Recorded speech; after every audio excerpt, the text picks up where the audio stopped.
Ladies and gentlemen, at this time, we ask that you please rise and direct your attention to the American flag located in left field for the singing of our national anthem. Singing the anthem today is the world record holder for the most national anthems in 1 year, with 500 performances. Please welcome from Nashua, New Hampshire, Al St. Louis. Oh, say, can you see by the dawn's early light what so proudly we hailed at the twilight's last gleaming, whose broad stripes and bright stars through the perilous fight o'er the ramparts we watched were so gallantly streaming, and the rocket's red glare, the bombs bursting in air, gave proof through the night that our flag was still there.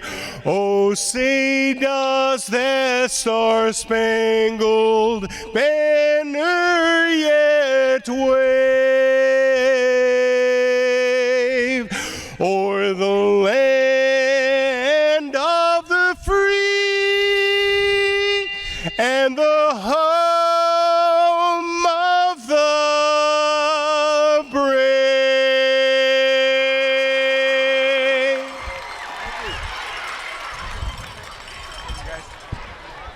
Now it's time for every baseball fan's two favorite words. Play ball. Hello, everybody, and welcome to Historic Holman Stadium for Education Day game number 2 of 2024, a 10:30 a.m. start. Once again, weather ideal, no rain in the forecast, and the stands filling with children from the area, the school kids getting out of it's baseball class today, Tom King. And so we are looking forward to the Silver Knights doing battle here, hosting the Brockton ROX for the second day in a row. Education Week games being featured all over the FCBL, the Futures Collegiate Baseball League.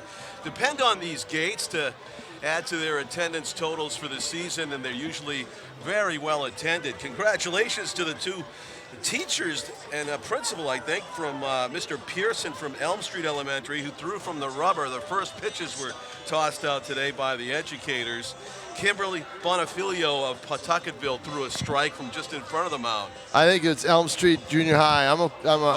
I've finally got you now. So, and I think that was our coach, right? Our basketball coach who threw it out. Mr. Pearson? Yeah. Yeah, it was a good pitch from the mound. No kidding. Let's see if we have more good pitching like we had yesterday, Yep. Tom. We're watching the Silver Knights. Aiden O'Connell, the lefty, throws warm-up tosses. Well, it'd be tough to match yesterday's pitching performance. Yes, it would. That is for sure. I mean, and, from what I learned afterwards, that was a planned deal, but they didn't think that Rio was going to go more than 3, and then he was going so well and throwing so few pitches that they decided to keep him going, and he was fine because he's a starter by trade. Started up at Colby College, went 5-1 this year, I believe. ZRA in the mid-3s. But, he just said that he felt great, and there was, no reason to stop, so he kept going, and that's the way it worked. And it saved their bullpen a little bit, and a much-needed performance. Now they need to back it up with another one today. It really, you can put together a couple wins and get things going. And we got a lefty on the mound. You don't see too many lefties with the Silver Knights in their starting rotation, but we got one today in Aiden O'Connell. Yeah, we have a lefty-on-lefty matchup. Max Marchetti for the Brockton ROX, also a left-hander out of Northeastern. And that's the second straight lefty they've thrown. Right. Yeah. So Jordan Thomas was the DH yesterday. He's a left fielder today for the ROX, leading off and seeing the left-hander Aiden O'Connell. If you count the right fielder, Aiden Koza, there's there's 3 Aidens in the lineup and 1 Adam today for the Silver Knights. Adam Koza, rather, is in the right field. We got Aiden Zorn in right. Koza is a temp. Aiden Quinn's the first baseman. Yeah. And Aiden O'Connell is your pitcher. Koza is a temp from Fitchburg State. Ah, okay. That's an unfamiliar name. So he's in right today, which is not a problem in the morning here at Holman like it is in the evening. He started opening night. Hasn't started too many games since, but he's come off the bench as a pinch hitter. The interesting thing about him is he's 3 for 9, but all 6 of his outs have been strikeouts.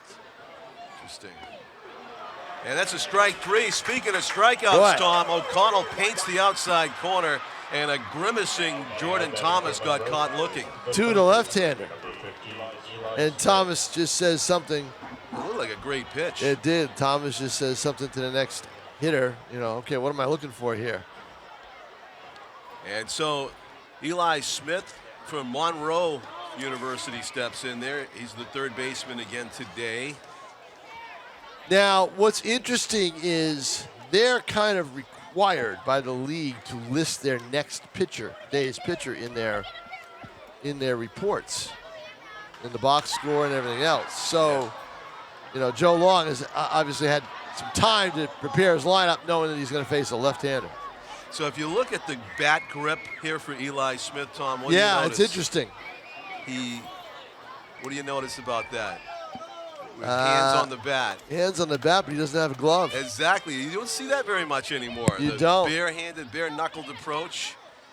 He's a grip it and rip it guy. Yep. He's old school. Right. And usually those guys are able to pull the ball. Little cues. When I see in the infield, I was like, this guy pulls the ball. He's got the bare knuckles. He must be really confident. But you can't pull that pitch. No. Beauty on the outside corner. And again, a little bit of a grimace from the batter. Aiden Connell must be throwing well to begin here when he's getting those kind of looks from the batters. He leaves that pitch up, though. It's going to be taken the other way. That's a bender down and in. So he just showed it to Eli Smith. That was Right. not in the zone. But the count has gone full meanwhile. This could be challenge fastball time. And you heard Tom recommending he keep it down in the zone. It was. Maybe a little too close to take. It was ball 4, I thought, but it was on the outside part of the plate. And another couple of words for the next hitter. I'm getting a little chuckle out of it. I know it. Because No kidding. I don't know if the coaching's really helping here with Aiden O'Connell's stuff right now. 2 strikeouts in a row, 1 looking, 1 swinging. 2 up, 2 down. Here's Jack Fitzgerald, the 3-hitter. I think he was telling him there was a little sink on it. Maybe a little cut at the end. Oh, look out. And Fitzgerald jackknifes out of the way. So the ROX looking for their first base run. First run, right, Tom? They didn't score yesterday. 3-0. Right. So they're looking for their first run in this trip to Nashua. Off to our right. Kids still filing in here. Yeah, they are. Maybe they were like I was on my way here. I got stuck in front of the cargo train. Oh, you did? Across Broad Street. Yeah, that was not fun. Right. Those things are long sometimes. Well, that's the problem. If it's a passenger train, it's not as big. But if it's a cargo train, it could go on for miles. Yes, literally. Yeah, So exactly. that bender stays up. Jack Fitzgerald wears the notorious slugger number 44. He hits it very high. Left side's going to be right almost to where Koza's the gonna left have fielder Koza was standing. He's with got the it. big blue glove. You can spot It is him a mile big blue away. glove. Wow. Yeah, no kidding, huh? That must have came in on the cargo train. That thing. Oh. 3 up and 3 down. Aiden O'Connell impressive through the first half inning. John Collins along with Tom King. We've got Frank Wallen on the home plate camera next to me, and Justin Slez will be getting some handheld shots of these smiling faces of all the Nashua Elementary School kids all around. Now that's a new name. Yes, right? Justin Slez. Yes, that's a new name. We haven't worked with him before. Yeah. He looks like he's got, in the NFL draft combine, Tom, as far as cameramen go, he looks like he's a top pick. Yep.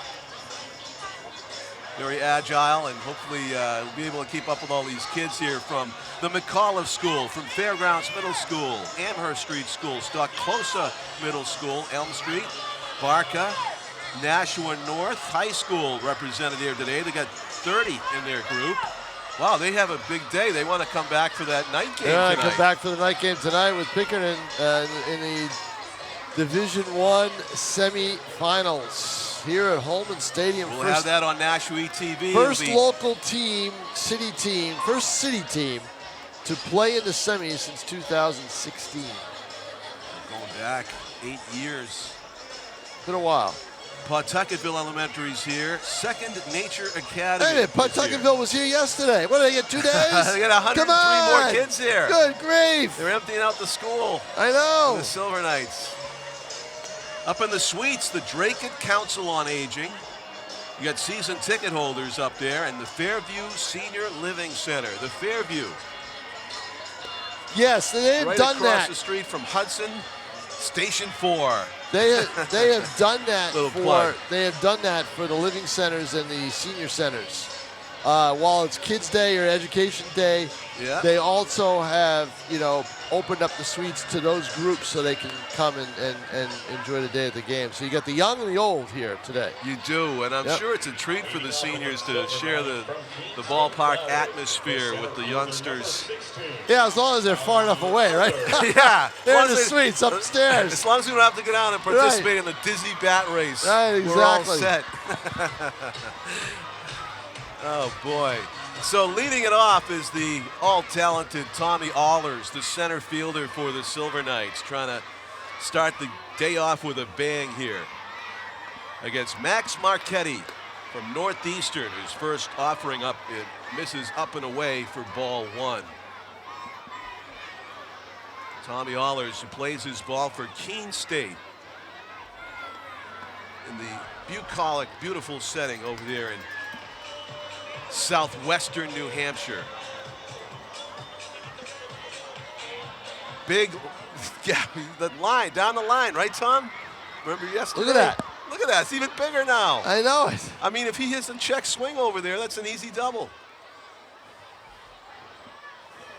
Jordan Thomas giving a lot of the line. Ground ball Instead, towards that's up the the middle where they're playing him. Yeah, two high hops. And he knows it. He takes the helmet right off right away. He knows that he didn't put it where he wanted to. He wanted to drive that gap. Instead, it's a bounder to Chris Walsh, who makes easy work. So, 1 up, 1 down in the Silver Knights' first inning. And here's Drew Loikis, the shortstop today for the Silver Knights. Moves over from second base from yesterday. Still in the 2 spot in the order. Very smooth infielder. Yeah, he seems to be very comfortable on the defensive end. Yeah, he played earlier. I saw him play, I don't know, it was a week ago or whatever, giving Derek Finley a blow. He's choked up on the bat guy. They're very, yeah, he is. But you don't want to swing at that. They're very deep in middle infielders. Cam Carrigan is at second today, who got yesterday off. The 1-1 misses away, and it's 2 balls and 1 strike. That's got to be tough. Is it a 10:30 game? You come to the park, you find out you're not in the lineup.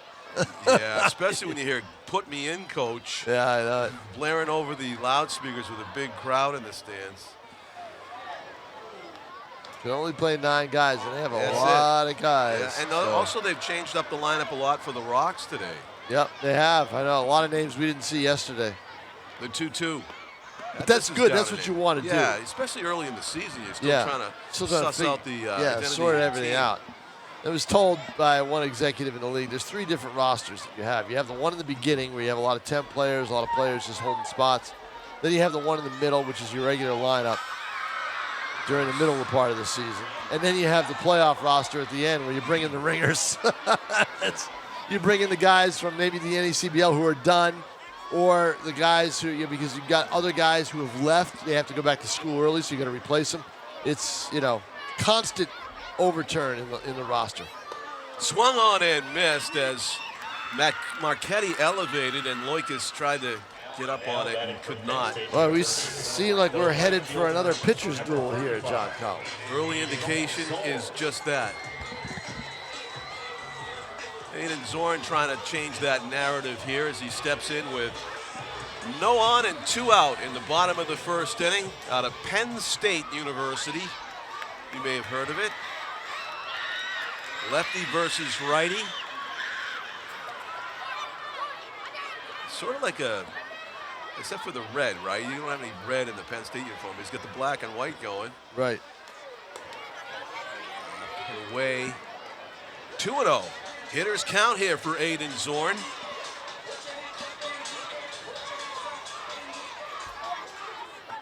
Pitch on the outside corner. If you're as old as Tom and I are, when you see the name Zorn, one of the first things you think of is the Quarterback. NFL quarterback for Seattle. Steve Largent to Zorn. Big cut there by Aiden. He was trying to give these kids a look at what a real home run looks like. 2-2 is the pitch. Is the count. Swung on and missed. Yeah. Can't touch you know the when fastball. he takes that big cut earlier, that's going to be. He's going to see another one. Going to see another one. Oh yeah. You know you got the hitter. You've baited the hitter, and now it's time to put him away. Yeah, exactly. 3 up, 3 down for both the Brockton ROX and the Silver Knights as we go to the second inning, and the kids cheer for Noble, the Nashua Silver Knights mascot. Yeah, you know, I walked into the stadium and all these cheers started happening. I said, "Oh wow, that's nice." They're cheering me as I walk in, right? 40 finally, years in. Yeah. I finally get the recognition. Yeah, that exactly. I deserve. No, this is big fat mascot walking around, waving a flag and yelling at the kids. That's all muscle, Tom. That's yeah, exactly. Dizzy bat race. We got a close one. I don't know. I think we have to go to the video replay on that. The lean from the T-shirt, the white T-shirt on the right. I don't know. I get dizzy. 2 winners. I would get dizzy watching the replay. Yeah, I haven't seen you at Canopy Lake Park in recent years. I noticed. I think the last time I was there, I don't know, 08? On the saucers? Don't get on us. I think the only ride I went on was the merry-go-round. I could barely handle wow, that. I give you credit for or the that. car. I like those little cars. You know, you go around driving around. You know. Yeah. Or the little choo-choo train. You know. Little cars. Whatever just doesn't go motion. You know, I can't deal with motion or height. So that kind of cuts me out of 99.5% of the amusement parks in the country. You probably do good on the cars at Funway Park up the street on 3A in Litchfield there. Yeah, maybe. Yeah. It's not in circles. It's sort of like John Litchfield these days isn't up the street anymore. Oh, it's around the bend. You got to go through Hudson first. You go through 3A. That's a long drive. Yeah, you got to go through Hudson. Tell you, look at all these potato chips and boxes of concessions and water and everything else with they're packed in portable fridges, the whole bit on the stands, everything for the kids as they try to hand everything out. Martin Hewell, the catcher for the ROX, gets leadoff duty here in the top of the second inning. Right-handed hitter looking at Aiden O'Connell, and a hard shot right at the shortstop on one hop. Loikis has it over the first in time. He didn't flinch. Loikis did not even flinch. Took the glove right up, got it, snared it, throws to first very quickly. You would have thought he was receiving an underhand flip. Yep. That was smooth. So a 100-mile-an-hour one-hopper to the shortstop, and 1 up, 1 down here in the second inning. Braxton Templin out of Georgetown, the designated hitter, looks at strike 1.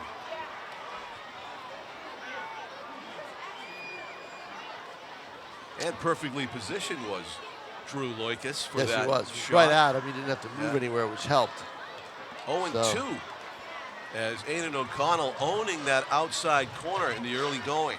This is the second of 3 straight Education Day games for the Silver Knights, because they go to Worcester for theirs tomorrow. Right, that hit him. Templin, that's unfortunate for it O'Connell. is. It was cruising right along there. Had the batter on the ropes at 0-2.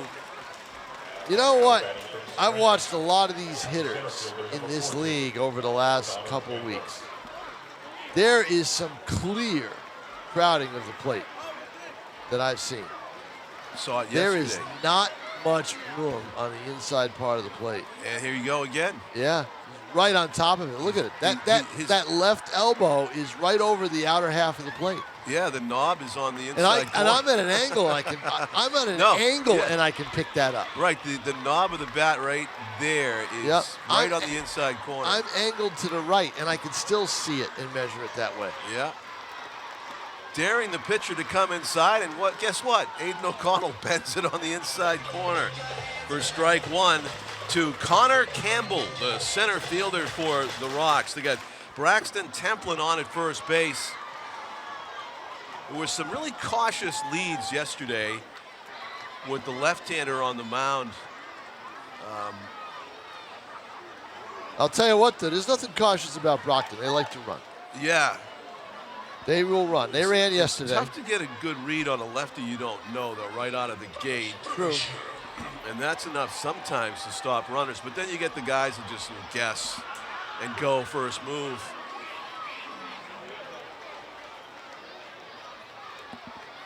One and two. Another two-strike count. Aiden O'Connell getting out in front of the hitters.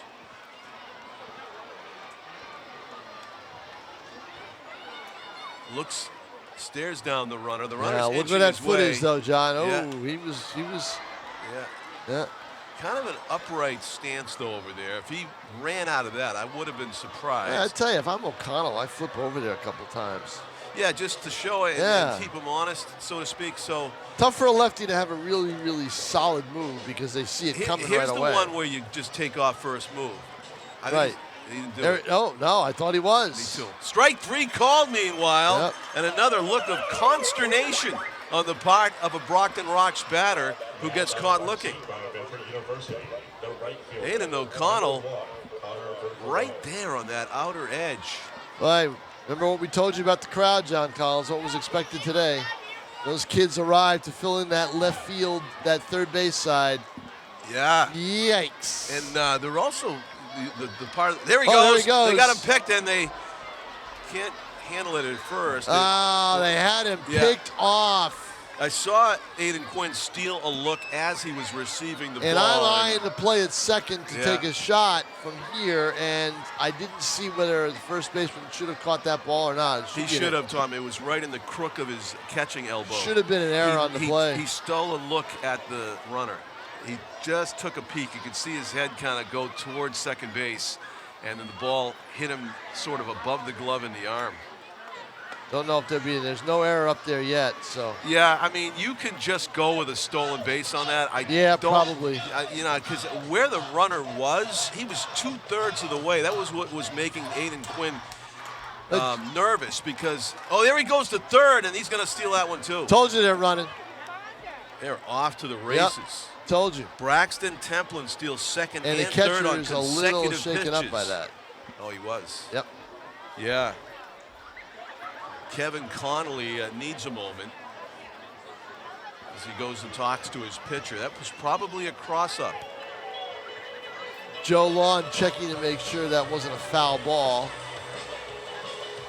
2-0 is the count. And now he wants his.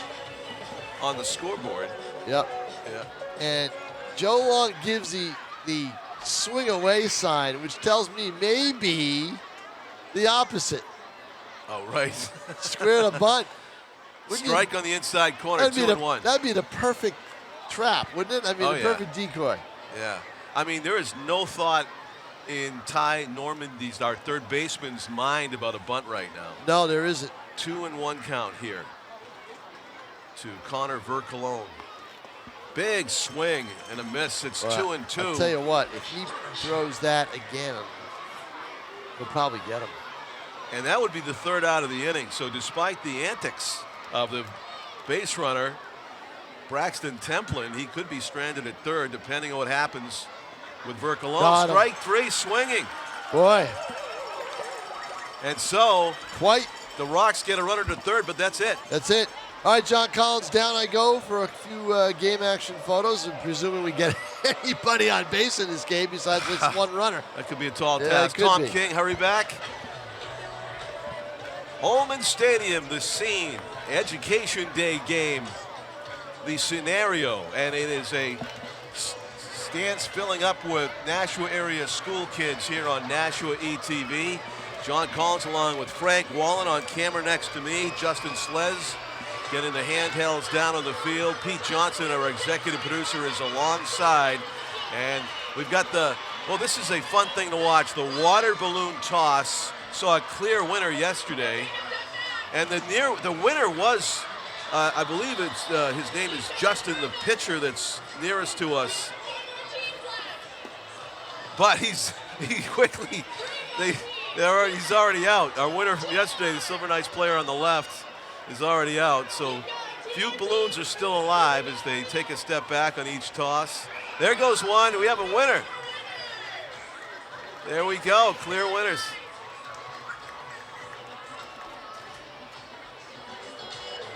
Got to have good hands.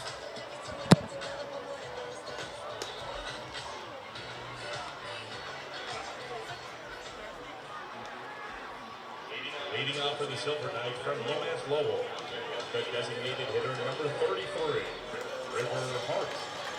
River Hart stands in. Had a big double yesterday. One of the best hits of the entire game to left center field. Drove a fastball. Let's see what happens in his first at bat here facing Max Marchetti of Northeastern. River Hart, the Nashua native, who has hit a few home runs here at Holman Stadium in his career.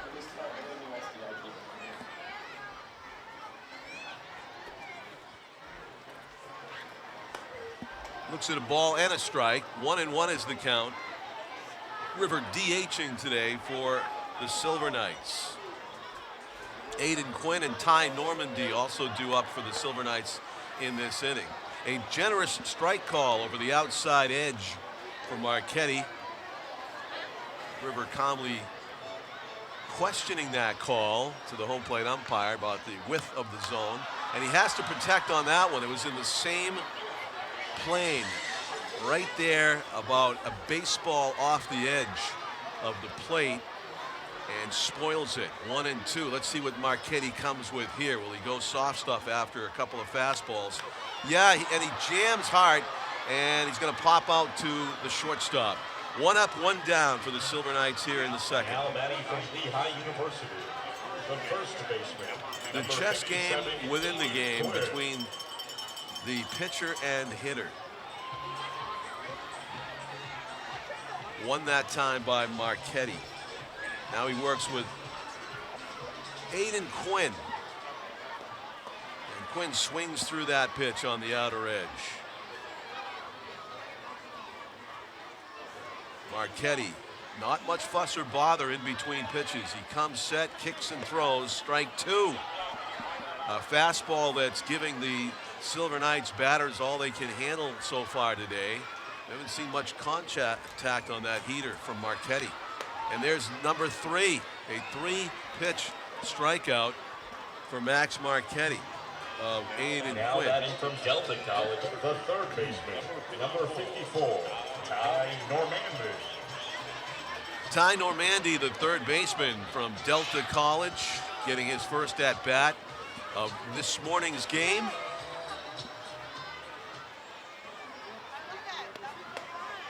Not only threatening to go 1-2-3 through the Nashua hitters in this second frame is Marchetti, but doing it in record time. He's already got 2 strikes, and he's 1 strike away from about a 2.5-minute inning.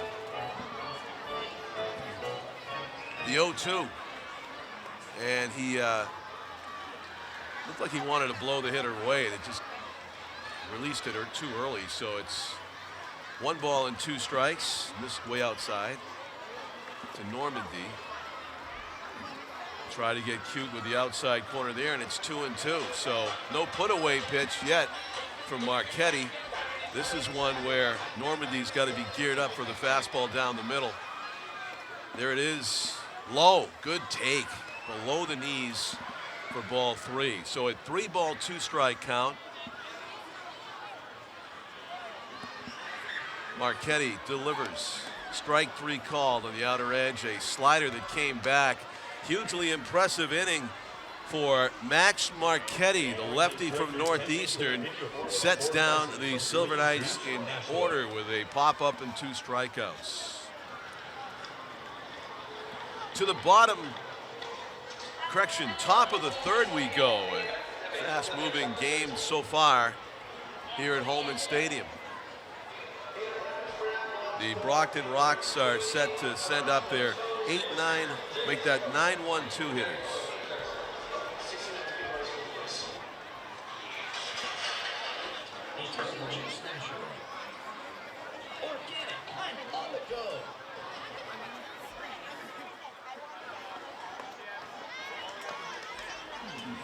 Vinny O'Leary, Jordan Thomas, and Eli Smith are due up.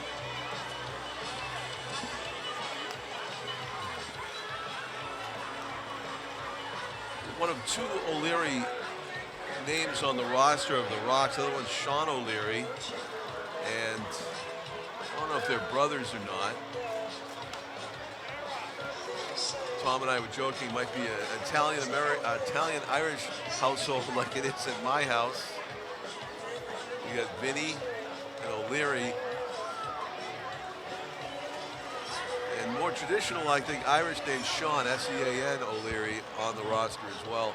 And as we mentioned, so many Aidens in the Silver Knights starting 9. You got Aiden Zorn in right, Aiden Quinn at first base. Aiden O'Connell is the pitcher for the Silver Knights, who's off to a great start. Chris Walsh is the hitter. Chris Walsh, the shortstop for the ROX, to be followed by Vinny O'Leary on deck. Chris Walsh, first time up this morning. And the fastball misses outside from O'Connell. Ball 1. ROX did get a base runner all the way over to third with a hit batsman and 2 stolen bases, but no hits for either team yet. Tells you probably all you need to know about the starting pitching today. The 1-1 is inside. 2 balls and 1 strike. Lefty versus lefty. Connell kicks and throws. And it's a broken bat in the hole, looper, base hit. So just as we mentioned, no hits for either team. Chris Walsh fills that hit column on the Holman Stadium scoreboard with a numero uno and gets to second. Now batting from St. Joe's, the second baseman, number 2. How did he do that? He must have caught the fielder sleeping. It was a left fielder, Koza, coming in to get that ball, and the alert. Chris Walsh speeds his way to second base. How about that? Alert to the situation. In scoring position, they're going to bunt him? No, fake bunt. Way off the bag was Walsh as O'Leary pulled the bat back on a ball in the dirt. And Walsh scrambles back to second. Vinny O'Leary out of St. Joe's in an RBI opportunity situation in his first at-bat here. Top of the third inning. Nobody out, 1 on. Again with the move to bunt, bringing Aiden Quinn charging in from his first base position. But again, Aiden O'Connell far outside the strike zone, and O'Leary pulls the bat back. Huge hole at shortstop area as Drew Loikas sheets over and tries to keep the base runner honest on what appears to still be a bunt situation. Joe Logan, the third base coach and manager, just pointed to the field, making eye contact with his hitter, meaning do not bunt, I guess, hit away. It's 3-0 right now. He'll probably be taking this pitch. So it's a free strike if Aiden O'Connell can just pour it in there. And he missed. So it's a 4-pitch walk. Does put the force in effect, but back to the top of the order. Now batting from Oak St. Paul, the left fielder, number 10, Jordan Thomas. Jordan Thomas got caught looking his first time up. Not a comfortable bat for the left-handed hitter against the lefty O'Connell. But being the leadoff batter and seeing that the number 9 hitter tried to bunt twice, I wouldn't be surprised if Thomas lays it down here. He missed though on a curveball outside and low.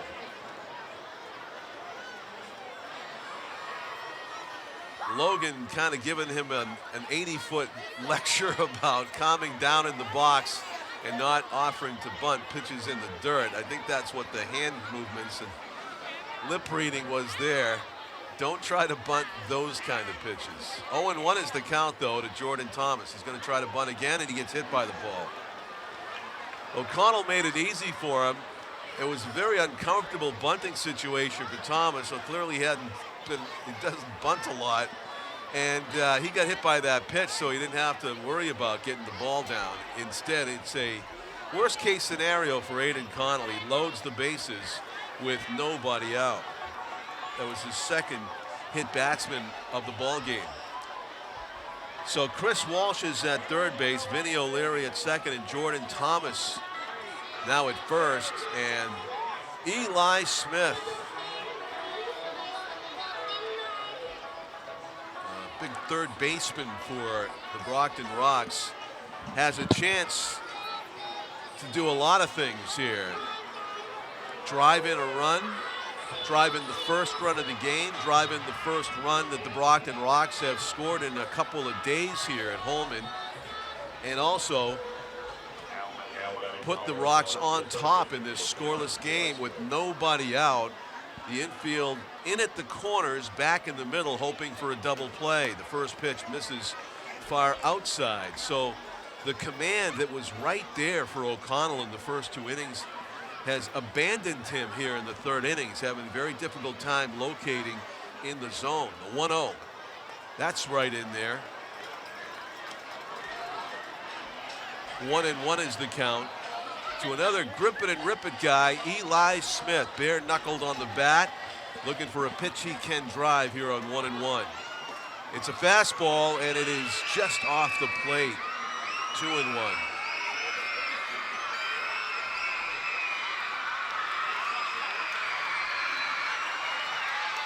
Bases full. Noble stirring up the kids in the section right behind home plate here at Holman. The 2-1 pitch on the way.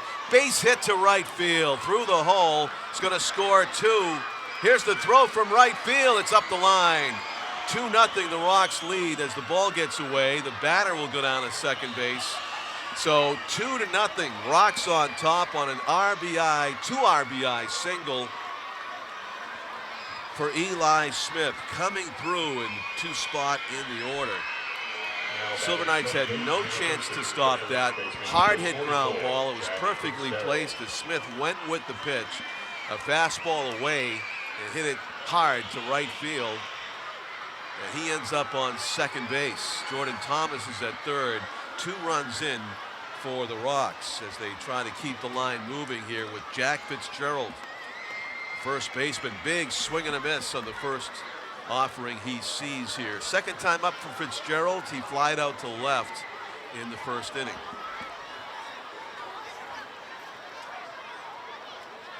Aiden O'Connell kicks and throws. Took a lot off and way out ahead of with that swing was Fitzgerald. 0-2. Bit cloudier than yesterday here at Holman Stadium. Might save on a little bit on some sunscreen, but it's still one of those days that, how my mom put it, you still have to be on your toes about getting sunburned.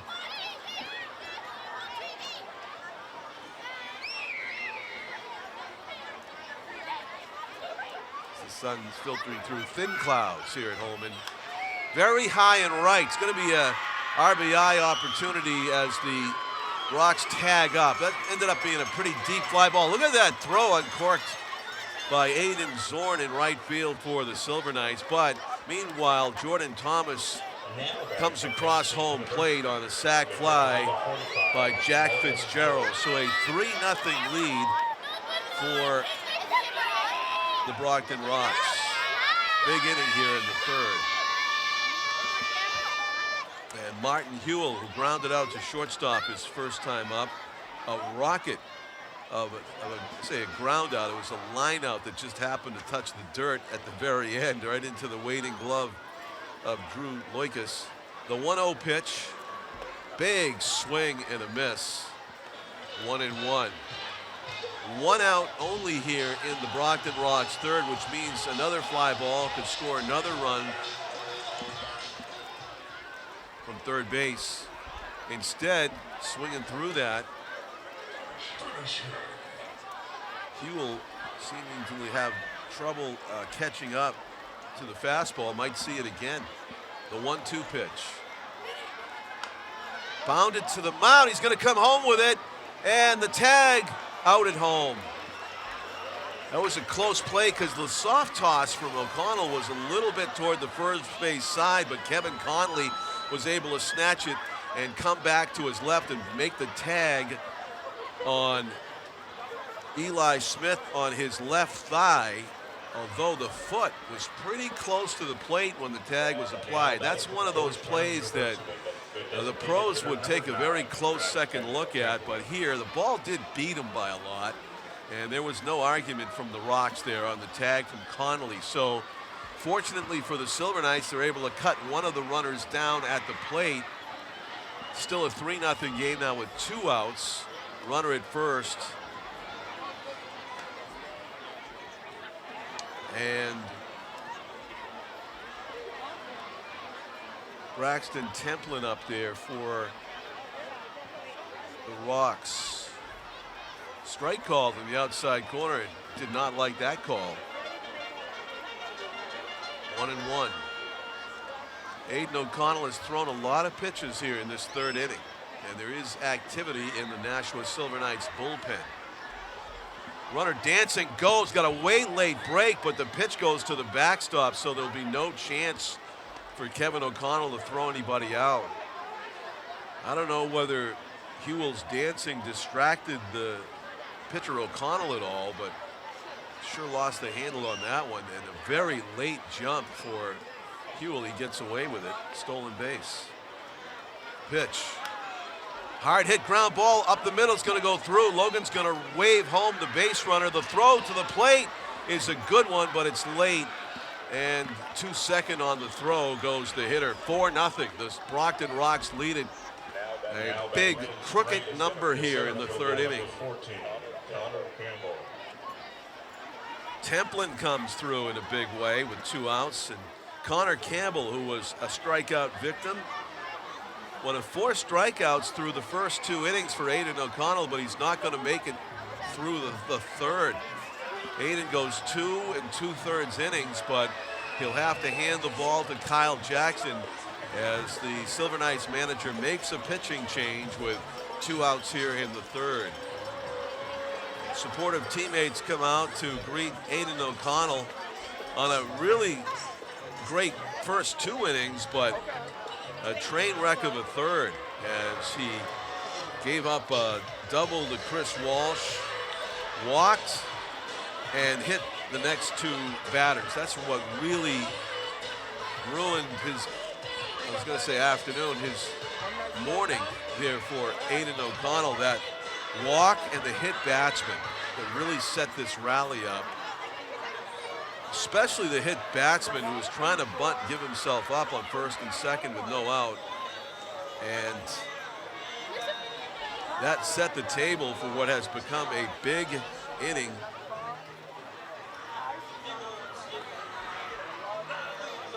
For the Brockton ROX. They have batted around. For the Silver Knights from Riviera University, number 15, Nolan Melrose.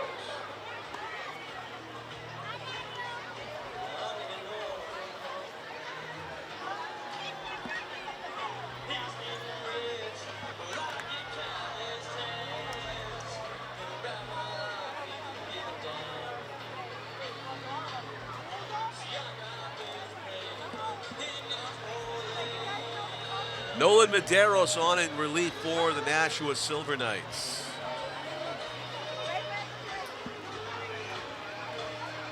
Out of Riviera University.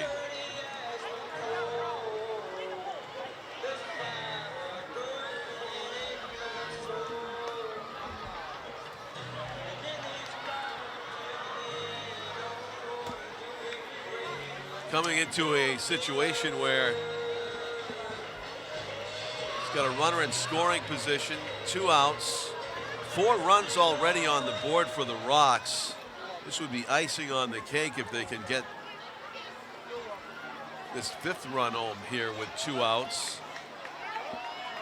Joe Logan, third base coach and manager for Brockton's got to be loving this after getting shut out yesterday 3-0, thanks to the tremendous Silver Knights pitching.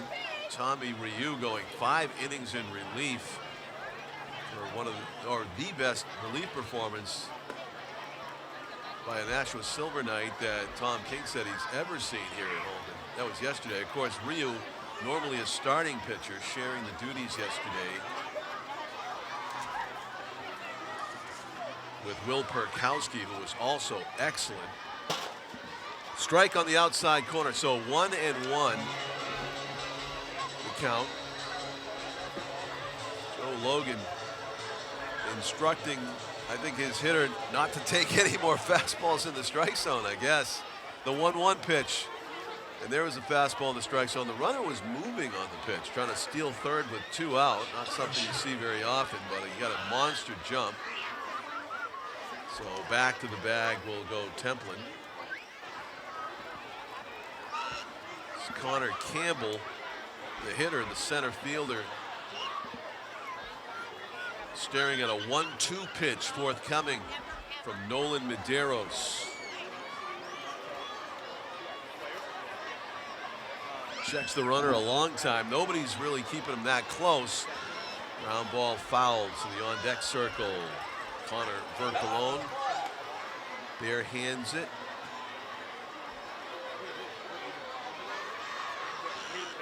Nashua school kids buzzing with excitement to be here, to be not in school today on Education Day at Holman Stadium.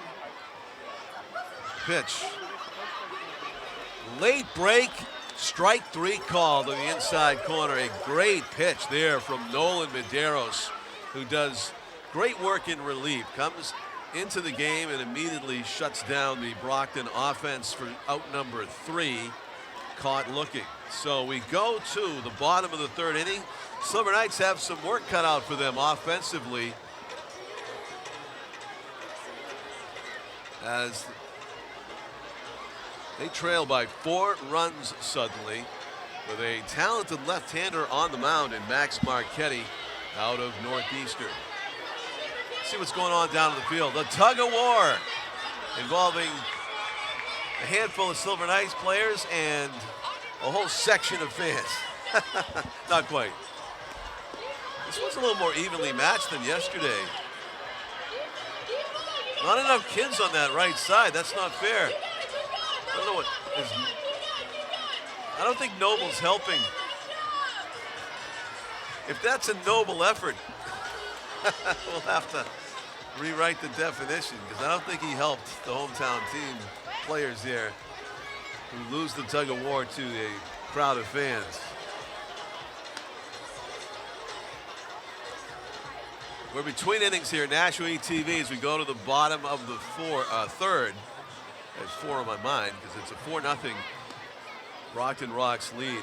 It's always interesting to me when they talk about pitch count. They put it right up on the scoreboards of professional baseball stadiums all over the country every day, the pitch count. They never count the warm-up pitches, the ones in the bullpen, the ones between innings. They're talking about wear and tear on the arms. I mean, you add up, the guy goes a complete game. Sometimes he throws as many warm-up tosses as he does game pitches. Power against power right there, as Adam Koza from Fitchburg State stands in and takes a mighty hack at a fastball from the live left arm of Max Marchetti. Koza fouled it straight back. It's 0-1. That one's up and away. Sun comes out in full force now here in the bottom of the 3rd inning. In between thin clouds. Breaking ball stays below the zone. Bounced, in fact. 2 balls and 1 strike. Blocked back there by Fletcher. I was going to say Fletcher Waterman was yesterday's catcher. Today it's Hewell doing the catching. Martin Hewell for Brockton. So a hitter's count here for Adam Koza. He saw a strike and then 3 straight balls. Swings through that fastball in the upper outer corner. That heater's been a mystery for the Silver Knights hitters so far, either swinging through it or not able to catch up. That's strike 3 called. Blazing right over the outside corner, and frozen by it was Koza. Number 38, Kevin Connolly. So as Kevin Connolly steps in there, the number 8 hitter for the Silver Knights, Max Marchetti has struck out 5 of 7 hitters. That one hits him in the shin guard. That hit the shin guard of Kevin Connolly.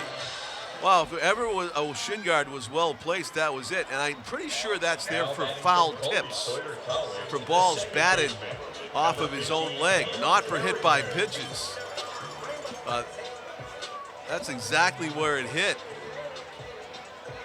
The shin guard designed to fend off foul tips, and instead he takes a hit by pitch that clanked off the plastic. Ground ball, hard hit at the first baseman. He's going to go to second for 1. The force is still in effect at first. Safe at first. Hustling down there was Cam Carrigan to beat out the back end of a would-be double play. That keeps the inning alive for Tommy Allers. Number 16. So there was a decision to be made there by the first baseman, Jack Fitzgerald. Jack Fitzgerald had a chance to step on the bag and throw to second for the tag, but he thought he might not have enough time with Connolly hustling down there. Connolly seemed to be 2/3 of the way there already, even though it was a hard hit ball. So he went to second immediately for the force, and the relay just couldn't get Cam Carrigan on the back end. So Carrigan with a short lead off of first against the left-hander. And here's Tommy Allers, swings through that pitch, and it's 1-1. A breaking ball that had him all kinds of tied up.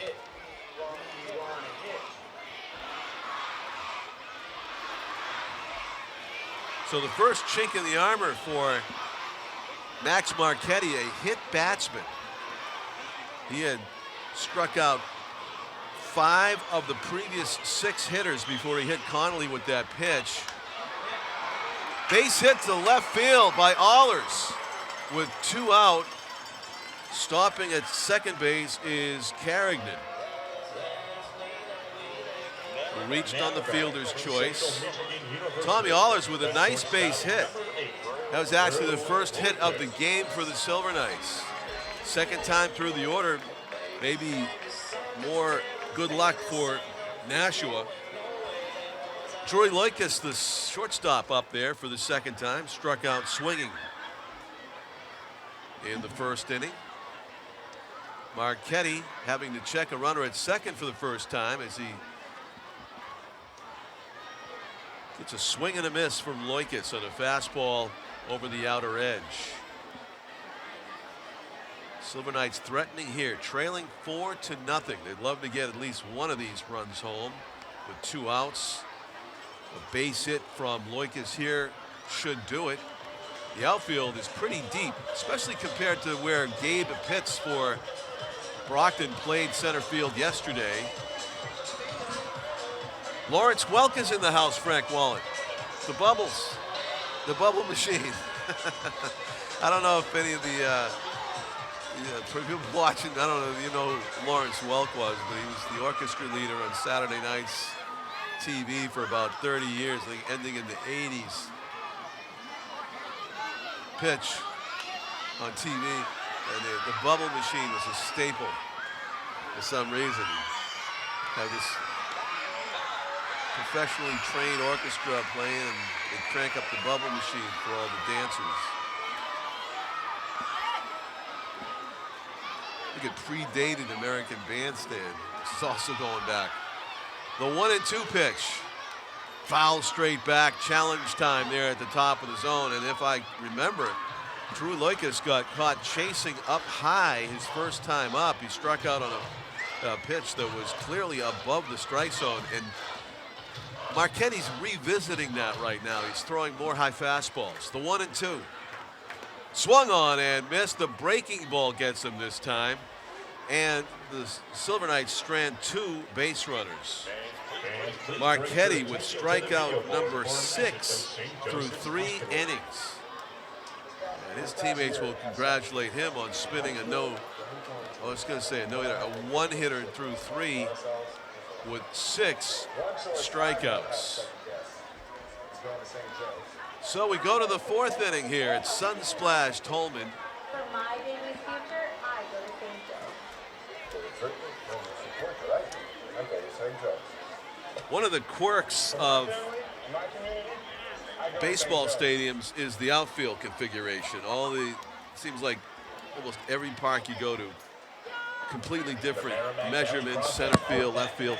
Here at Holman, of course, it's the historic brick wall in left field, commemorating the old Nashua Dodgers team. With Jackie Robinson's number, although Jackie didn't play here. He's a member of the Brooklyn Dodgers organization, and all baseball honors his achievement. And Roy Campanella. And what the thing is I was going to mention is that one of the quirks of is working with what you have, the base path, first base path here at Holman Stadium is not as wide as you see in some stadiums. It's just the way the grass is cut, happens to be cut. And so the runner's alley going up the line to first base is a lot more narrow. It's almost not quite walking a tightrope, but if you're not paying attention and you're running to first base and trying to stay in a straight line to the right of that line, you don't have much room.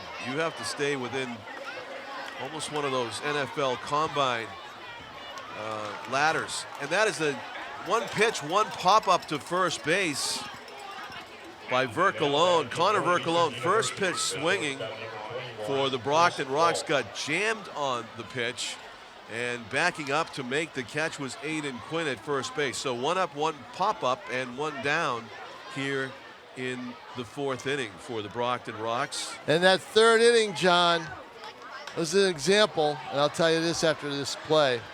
Yeah, a routine fly out to Aiden Zorn right. The run game, it puts so much pressure on the defense and the pitcher.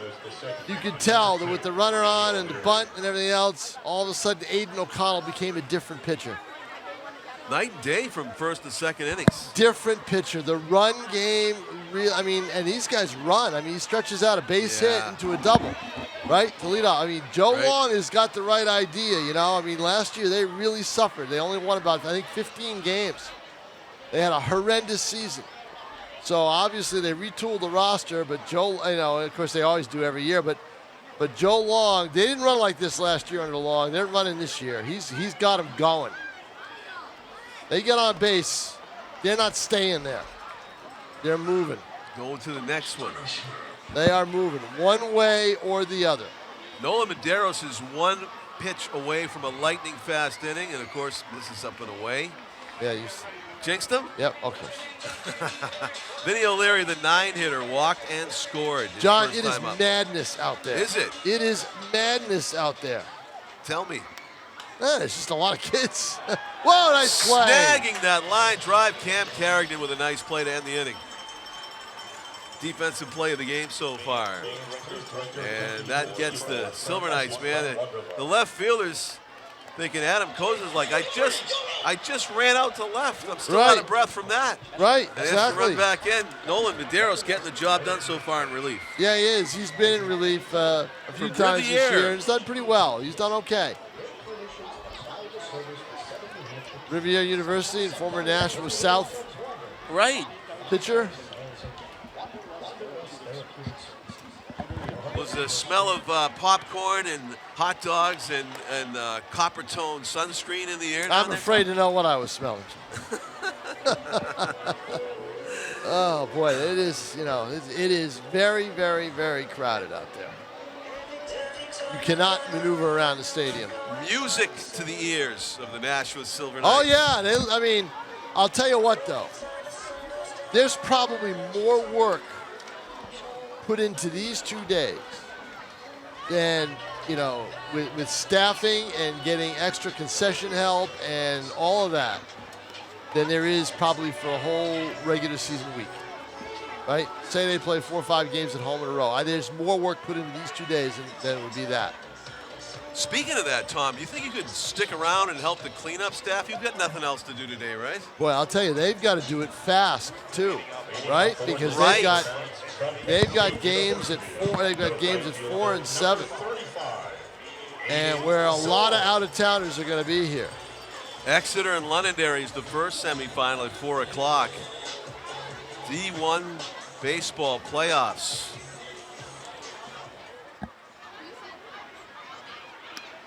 Up and away with the fastball, and right back out there for more work. Max Marchetti's been hugely impressive. Tom, he had quite the strikeout string going, 5 out of 6 before he hit Kevin Connolly with a pitch. Yeah, and they were bad at bats, weren't they? They were. were really non-competitive at bats, and that's what you hate to see with a team that is 2 and 6 and struggling to get back to 500. Aiden Zorn leading off here. It's Strike call to the inside corner. I think that the way to attack him is take him the other way, right? Take him the other way. Yeah, and you got to swing early in the count with this Yeah, guy. you Marchetti is do. filling up the zone. Yep. That's high. Good take by Zorn not to chase. 2 balls and 2 strikes. That's a good count leading off the inning. The 5th pitch of the at-bat here from Marchetti. Foul straight back. Just got a piece of it. Now you got a competitive at-bat going. Now you got something going, right? And he would just love to hit it to left center. I mean, look at that space. Now that's the mistake with this guy. Oh. That's a mistake with this guy unless you get one right down the middle. They're playing him away. They are. And he's pitching him away. That was right down the middle, but he was just a little bit late because he late was under slinging it. so much stuff away. See, there's That another is pitch low that's and away. in, so 3 balls and 2 strikes. Right, but you're right. This is a competitive at bat. The Yeah. others, no, not even close. I'll be surprised if he throws him a breaking ball here. Zorn has got to be keyed up for the heater. That's when you throw the breaking ball. And He it's did- down and in. Yep. A good at bat for Zorn to lead off the 4th inning for the Silver Knights. River Hart popped to the shortstop on a breaking ball that jammed him earlier in the 2nd inning. Marchetti winning the chess game against these hitters for first 3 innings. Well, the other thing, too, the 4-run lead takes away the running game for Nashua. So Yeah, it they're does. probably not going to be going anywhere and trying to just move, not station to station, but move as quickly as they can. Like might have been a hard slider that missed down right there. So A good take by Hart. yeah, here comes the 1-0 fastball probably, and it misses down and away. Yeah, all of a sudden his rhythm is off. Yeah, and here comes a visit. Yep. You're not the only one who noticed it. Yeah, Joe Long noticed it. Here he comes. The slow meandering walk of Joe Yeah. Long out to the mound. Yeah. Takes his time. I believe that's Long. Not sure. Yeah, this is the third base coach and manager, right? Yeah, that's it. He's talking about mechanics. Yeah, this is not a stall or anything else. No. There's nobody warming up. This is to go out and tell them, look, This this is what you're doing. Yeah, it's a pitching coach visit. Right. This is definitely just get back into it. The umpire's coming out. I don't think Long's got any beef with the umpires, so he's not going to wait for that to come Yeah, out. he's not waiting for him. No, he's not going to wait. Yeah, I don't think there's been too many beefs at all with our home plate umpire Nope. today.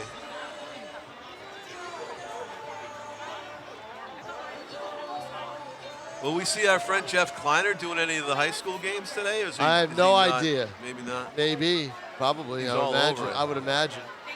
The 2-0. Throw to first.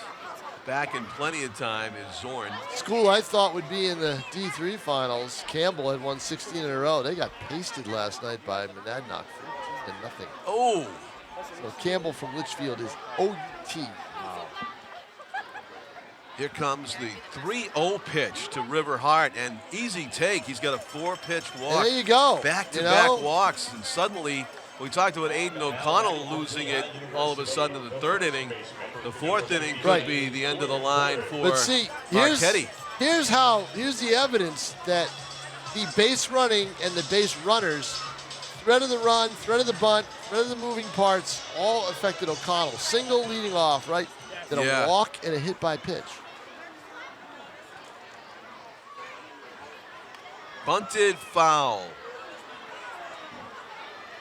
Aiden Quinn, first baseman, struck out his first time up. Out of Lehigh University. Bunted at that. Not all that far in at 3rd base. Looks like he might want to hang and let the pitcher field it. Let's see how they play it. Eli Smith is the 3rd baseman for the ROX. He's keeping a close eye on the lead runner, Zorn. And no sign of the bunt there from Aiden Quinn. 1 ball and 1 strike. He's going for the bunt. Pops it in the air. Nope, not a chance. No, it's a souvenir instead. I don't think anybody was aware that ball was coming back in the stands, were they? I don't think so either. Yeah. On a bunt, you wouldn't be. 1 and 2, that probably takes away the bunt. Yeah. You never know, but No, you don't. Imagine it would. Got to be a confident bunter bunt with 2 strikes. Yeah, no kidding. The pitch. Foul tipped. A late swing there from Quinn. Fortunately, he got a piece. Keep the at-bat alive. Key at-bat here for the Silver Knights, trailing by 4. He doesn't need to bunt. All he needs to do is slap it through that hole between short Left and side. third. Yep. And that'll probably load him up. He got out of the way of that one. It's a difficult thing to do. He should have taken. Taking it for the team. He should have taken Valdez's approach. When I asked him that day when he took the hit by pitch with the bases loaded to win the game, I said, "What were your thoughts as the ball was coming?" He said, "Don't move." Good for him. That's a man. He said, "Don't move." That's it. That's it. Right? Right. You can't look like you jumped in front of it, but if you don't move, they'll never take it away. High fastball, and it counts gone full. 3 balls and 2 strikes. You got a tentative hitter at the plate, and suddenly Max Marchetti can't find the strike zone.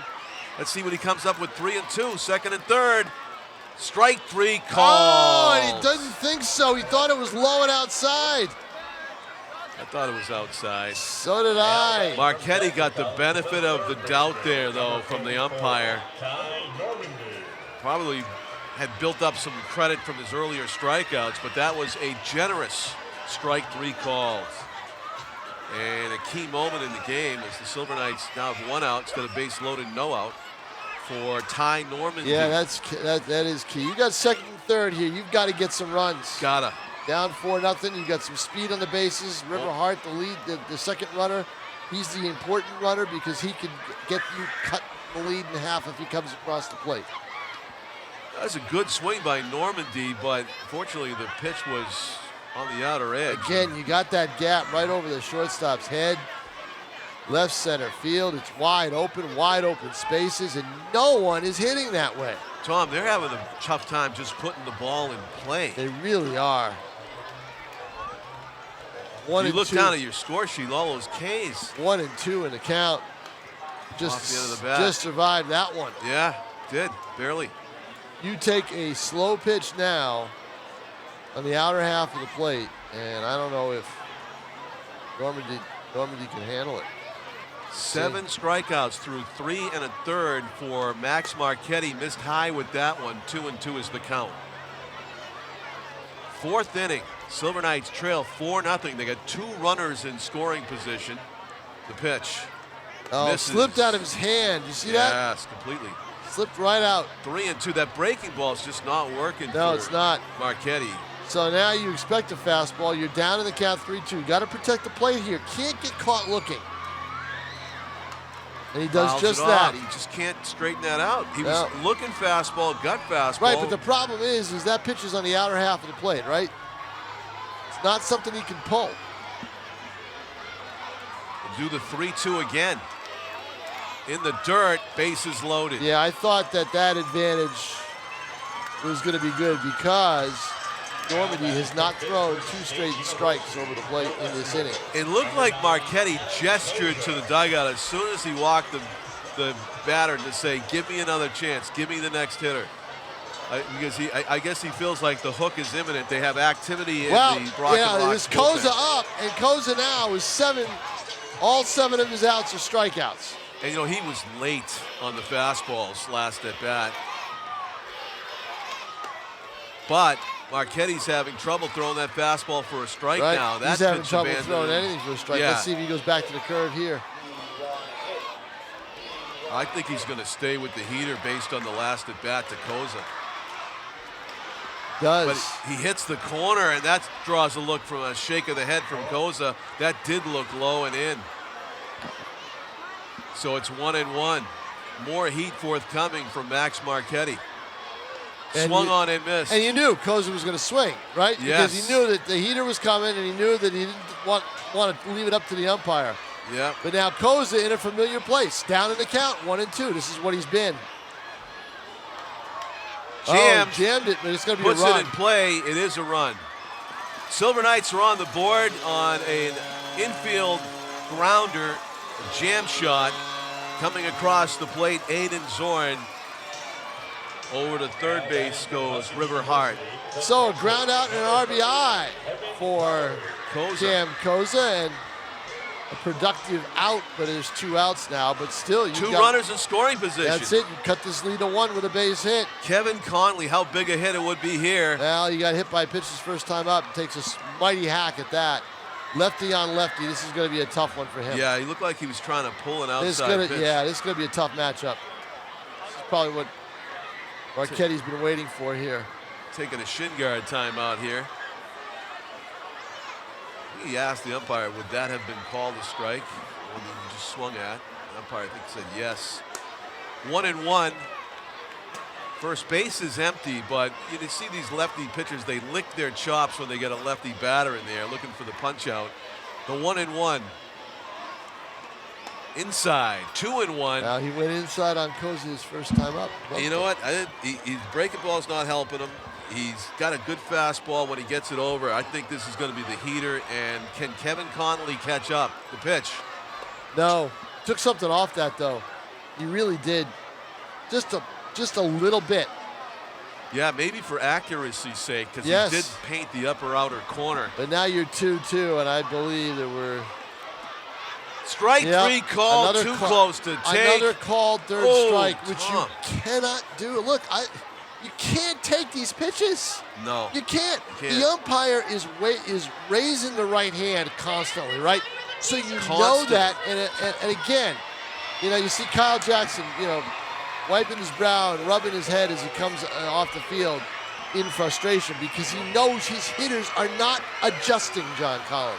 Look, easier said than done. Easier said than done.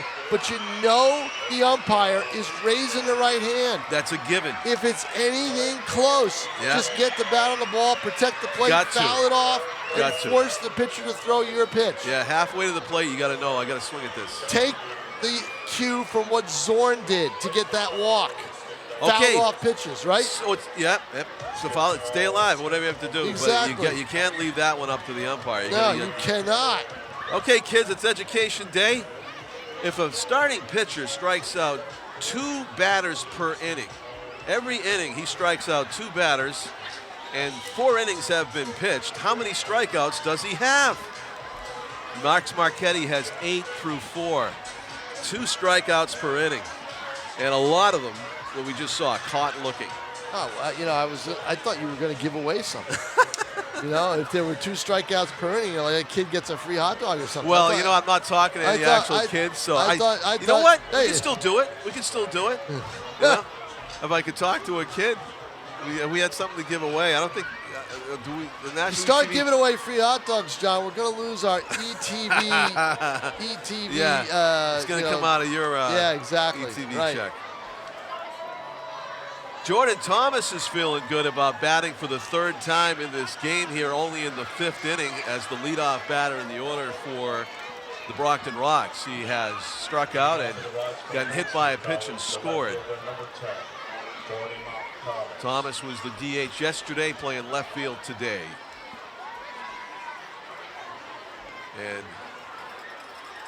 Nolan Medeiros, Nashua native, still stays in Nashua. His college days at Riviera University. Ground ball, had a chance at that to his right. Tough play for Carrington, makes it to his right. Good infield defense by this team. Defense is not hurting them this year. Their infield defense is solid no matter who they have out there. Third baseman, number 15, Eli Smith. Jordan Thomas will need a new bat next time up.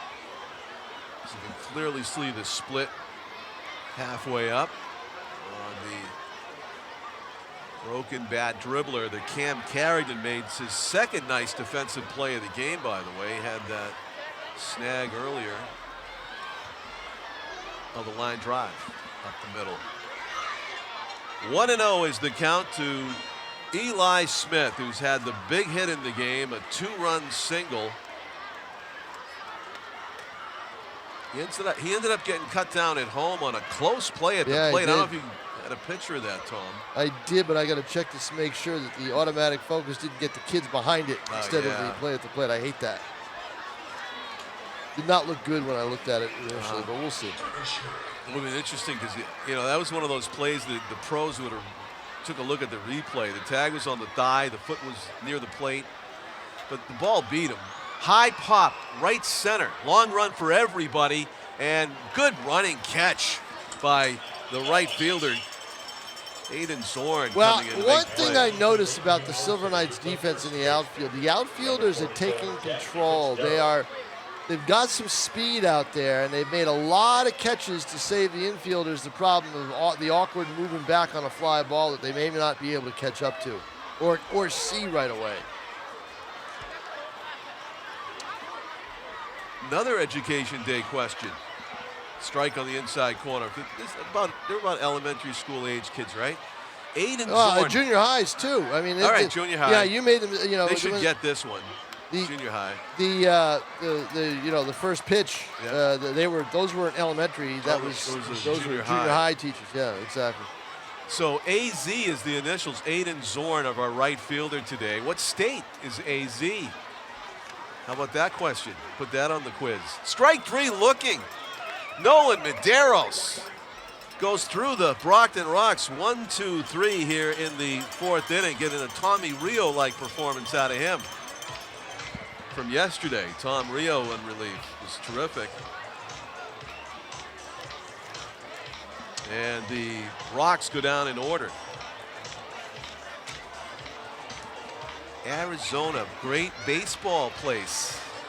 And a very warm place right now. Very warm. 111, right? Averaging. Arizona and Nevada, all in the hundreds out there right now.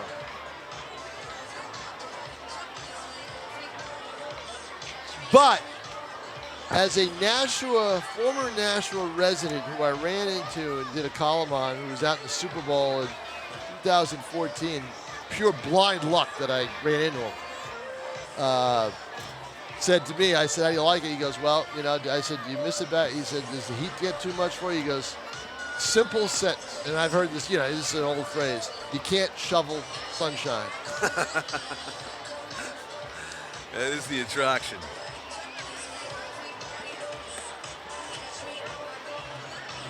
All the talk of Arizona reminded me to hydrate. That's what the kids are doing here today at Holman. Well, that's what you worry about when it's a big hot day and you get all these kids. But a lot of these kids aren't sitting there. We're moving around the park. That's the thing, is that's why it's so crazy. You can't get from point A to point B in this ballpark right now because everybody's moving around. Now pitching to the Brockton ROX for Hamilton College, number 33. Frank Wallen on camera next to me. Justin Slez manning our handheld down below. That was next to Justin. In the Mania. I was next to Justin for a minute or two down on the right. What was he shooting? Was he getting the game or some of the fans? The kids. I think he's shooting. That's the whole deal. Is the Yeah. kids. You know, the game speaks for itself. Frank's got that covered. But this is all about it's Education Day. He's down there right now off the first base side of home plate, taking shots at the kids and what they're doing and what the fans are doing. So Max Marchetti done for the morning. Now, and this is where the game sometimes changes when the bullpens get involved. For Nashua, it changed for the, I hate to say it about Aiden O'Connell after the first 2 innings he pitched, but that tough third. Yep. Bring in Medeiros, it's changed for the better. Medeiros has become one of the guys you can trust out of that pen in middle relief. Now leading off for the Silver Knights from Colby Sawyer College, the second baseman, number 50, Cam Carrington. Ben Waterman is the pitcher.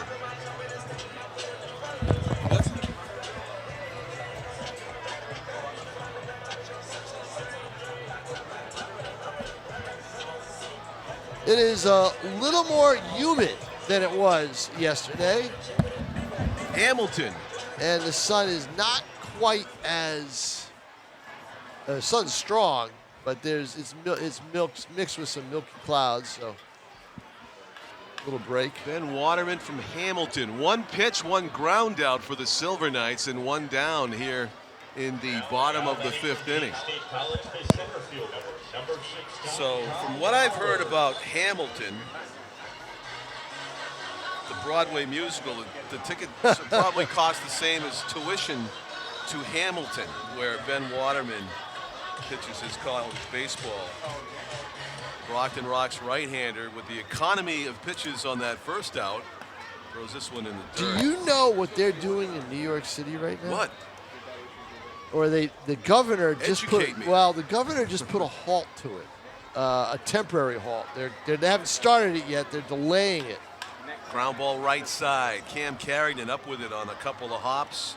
In certain areas of the city, they're tolling the traffic because of congestion. It's called a congestion tax. I don't know how it works. I don't know how they're doing it, but they're doing it. A congestion fee. Wow. Yeah, how about that, huh? Finding new ways to generate revenue that for taking money from people. Well, people in Manhattan have it, so that's why they're doing it. But yikes! Well, no strikeouts yet in this inning, Tom. But not really hits great either. contact. This one, case in point here, is going to be an easy play for the pitcher. So Waterman on in relief throws about 8 pitches, gets 3. Boy, you'll get it any easier inning you know. than that, huh? Wow. Weak groundouts to the I right side. think 8 is a high count. Yeah.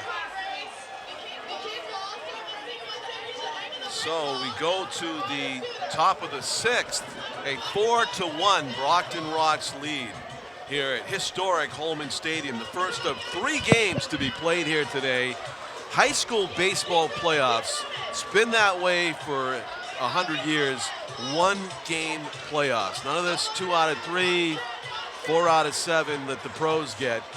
As good a team as you might think you have, as good a team as Campbell was, Tom knew about. They get pasted yesterday, as he said, 14-0. Really? Yeah, it was a close game, 3-0 in the 6th, Oh, okay. and then Monadnock pulled right away. We got And then they pulled away. a new Set. second baseman on the field. Let's see Okay. who that is. I don't know who that is.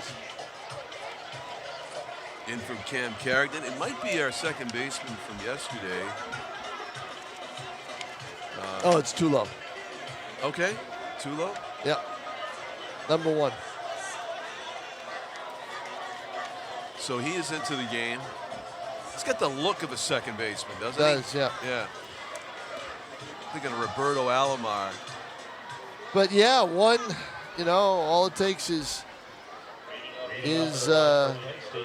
one game. Yeah, that's all you Pitching get to matchup, remember hitting. as a I mean, look senior. at Nashua North. Look where they Look are. at them. 3-1 wins in Keene and Dover. They beat Keene's ace and they beat Dover's Penn State bound pitcher.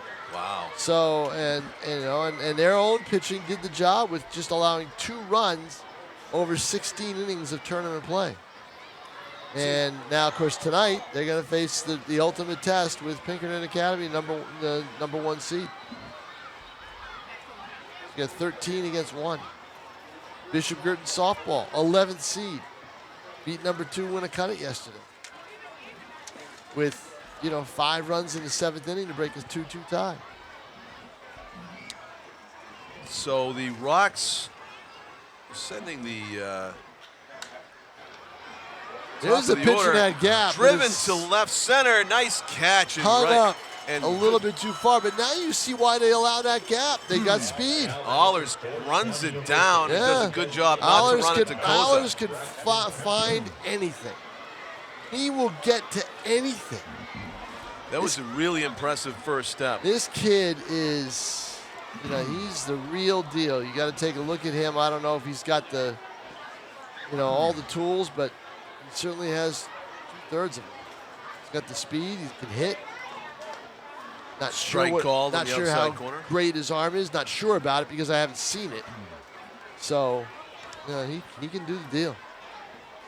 Yeah, he had a long way to go for that one and ran He it down. did. Good job avoiding a collision with Koza as Yeah, well. he's got more speed. Koza's more built. He's got more speed than Koza does. So that's The 1-1 and Madero's still throwing. outside. And he's pitching more than he was his first appearance with the team, where all of a sudden he was just humming the ball and then looking back at the radar gun. Braxton Templin, left-handed hitter, looks at a strike. Well, the strike zone seems to be getting bigger as the game goes along. Nolan Medeiros has been excellent in relief. Looking for another 1-2-3 inning here against the Brockton ROX. Came in with a runner on second and 2 outs, stranded the runner there, and has been shut down in a 4-0 game. Giving his team a chance to come back as he pitches here in the top of the 6th inning with 2 out, no on. Misses down and in. 3 balls and 2 strikes to Braxton Templin, designated hitter in today's game for the ROX. Up and away, he'll take a walk. Not what Nolan wanted to do there. Madero's getting some valuable innings, though. He was shut down, I don't know. It wouldn't have been more than 3 or 4 weeks into the Riviera season. Impingement in his shoulder cleared up, and he was given the green light to pitch this summer. So he's here. Connor Campbell struck out twice looking today, and he hits the first pitch. He's not waiting around. There's a flip to second and throw to first, safe. I think it's got to be extremely hard to double up any of these ROX hitters, right? Yeah. The speed that they all have. Case in point right there. That seemed to be a tailor-made double play ball. Right. Yeah, a little bit slow, I think. A little bit slower. 2 hops may have been tailor-made, but that one took its time a little bit to get to second base. But I think if I'm the shortstop, I might take that myself. There's a line drive to right, sinking fast, but Aiden will get there. boy, not many pitches by Medeiros. No. He doesn't need many. This is a great relief job by him. He's pitching to contact, as they say. Yeah, that's what you want. That's what you want people to do. Yeah, Throw the to pitch to contact, and Only that's blip was that walk, but Yep. quickly through the inning. As the Love Is Gone song sounds through Holman Stadium.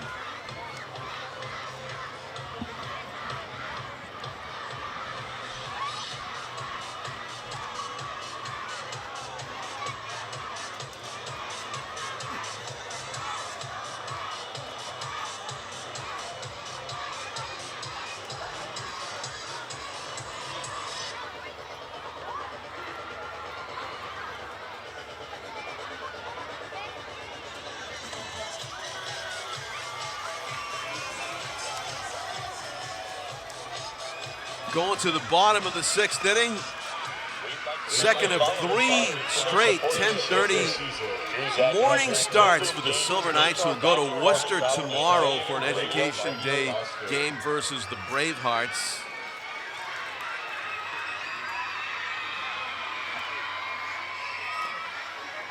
As the Lawrence Welk bubbles float down from the luxury suites up top. I like Lawrence Welk. Saturday night? Yeah. You were there with Lawrence and I the like orchestra? Lawrence Welk and the singer, the tenor who was on there, and I wonder if that's coming from the Draken Council on Aging or the Fairview Senior Living Center, those bubbles. Wonderful, right? Is that what he said? thank you, friends. Yeah. This is terrible. Kids are like, what? Kids are like, who? Lawrence What? Where? Welk? Why? When? How?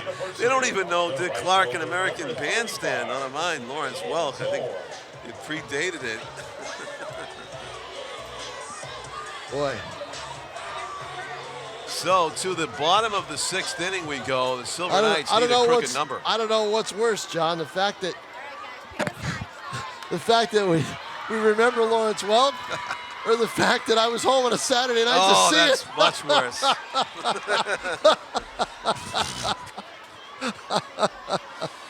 Oh boy.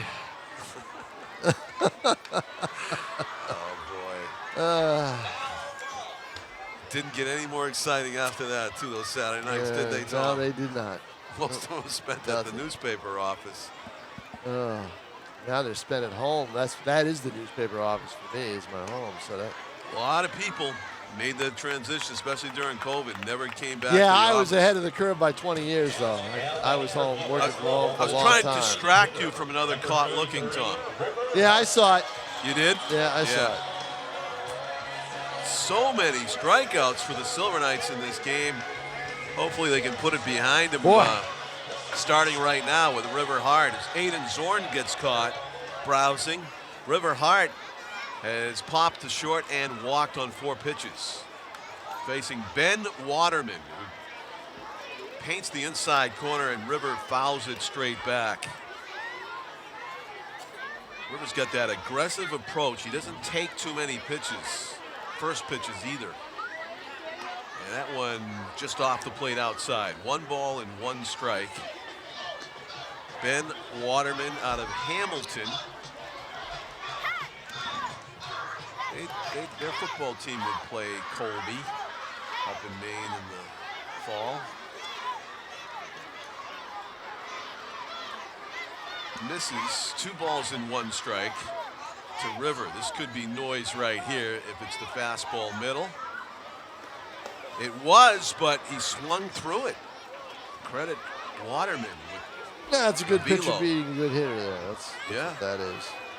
So now what do you do with Waterman? I think I throw the off speed. I would too. Maybe off the plate. Let's see if River chases it. He throws the fastball and he hits it high and deep, but it's playable.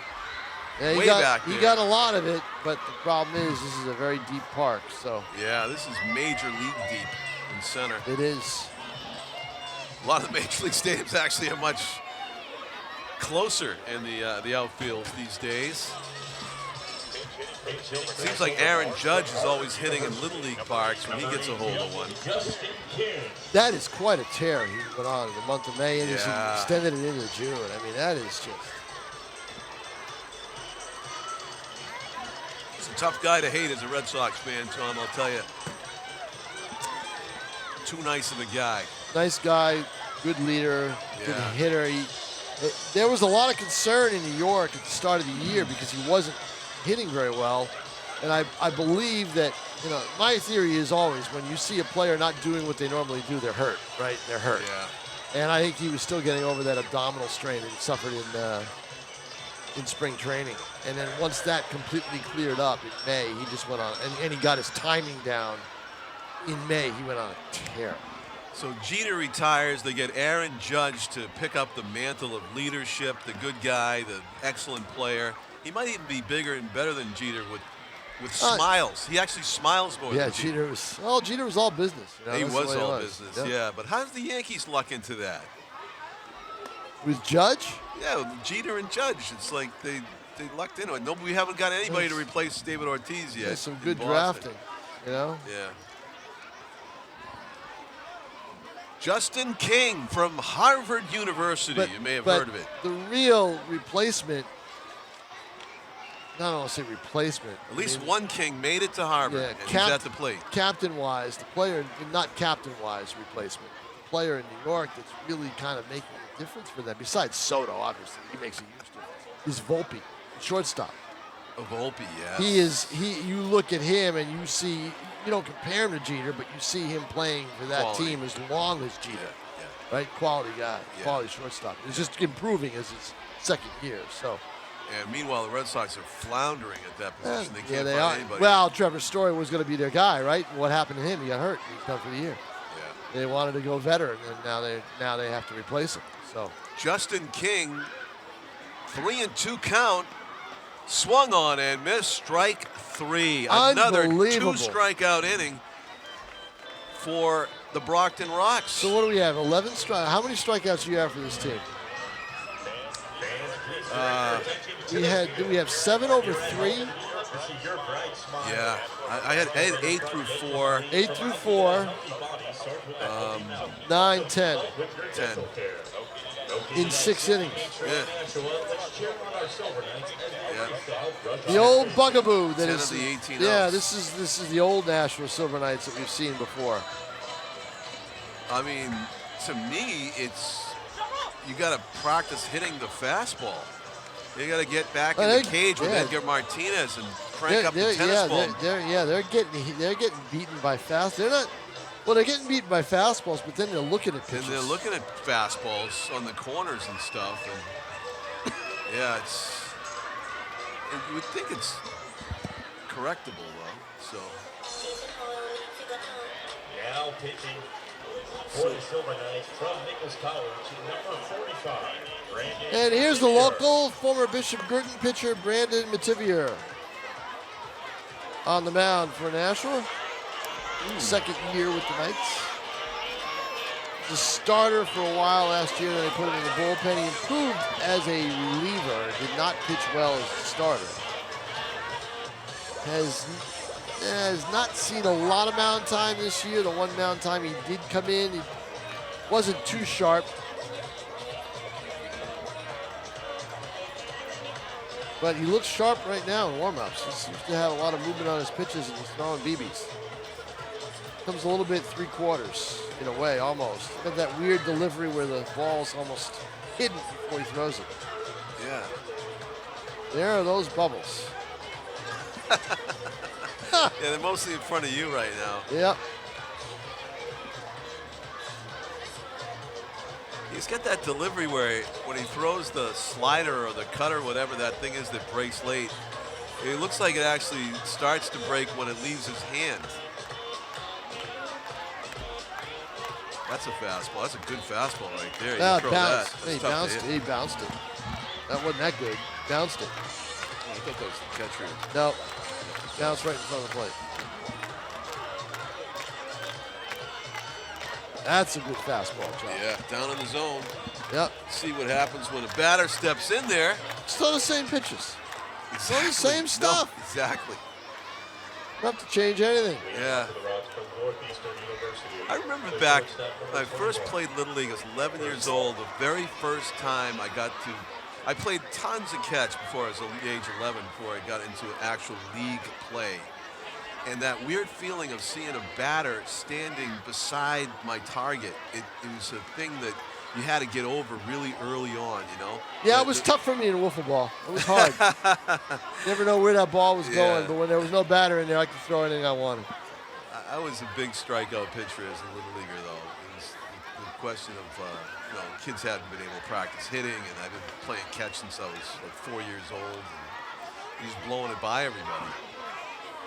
But you had to get over that fear of hitting batters because they're standing right next to your target. And all the good pitchers able to do that. 2-0, meanwhile, Brandon Mativier coming in, trying to throw some strikes here and paints the inside corner. 2 balls and 1 strike. I had to really dig into the memory cells for that image. Being 11 and throwing to hitters up at Forest Hills Little League Field in Jamaica Plain. Right next to the cemetery. 2 Little League ball fields. Pitch, probably still there. Curveball on the inside corner. Good mix by Brandon Mativier. I saw it. I picked up from under the grass.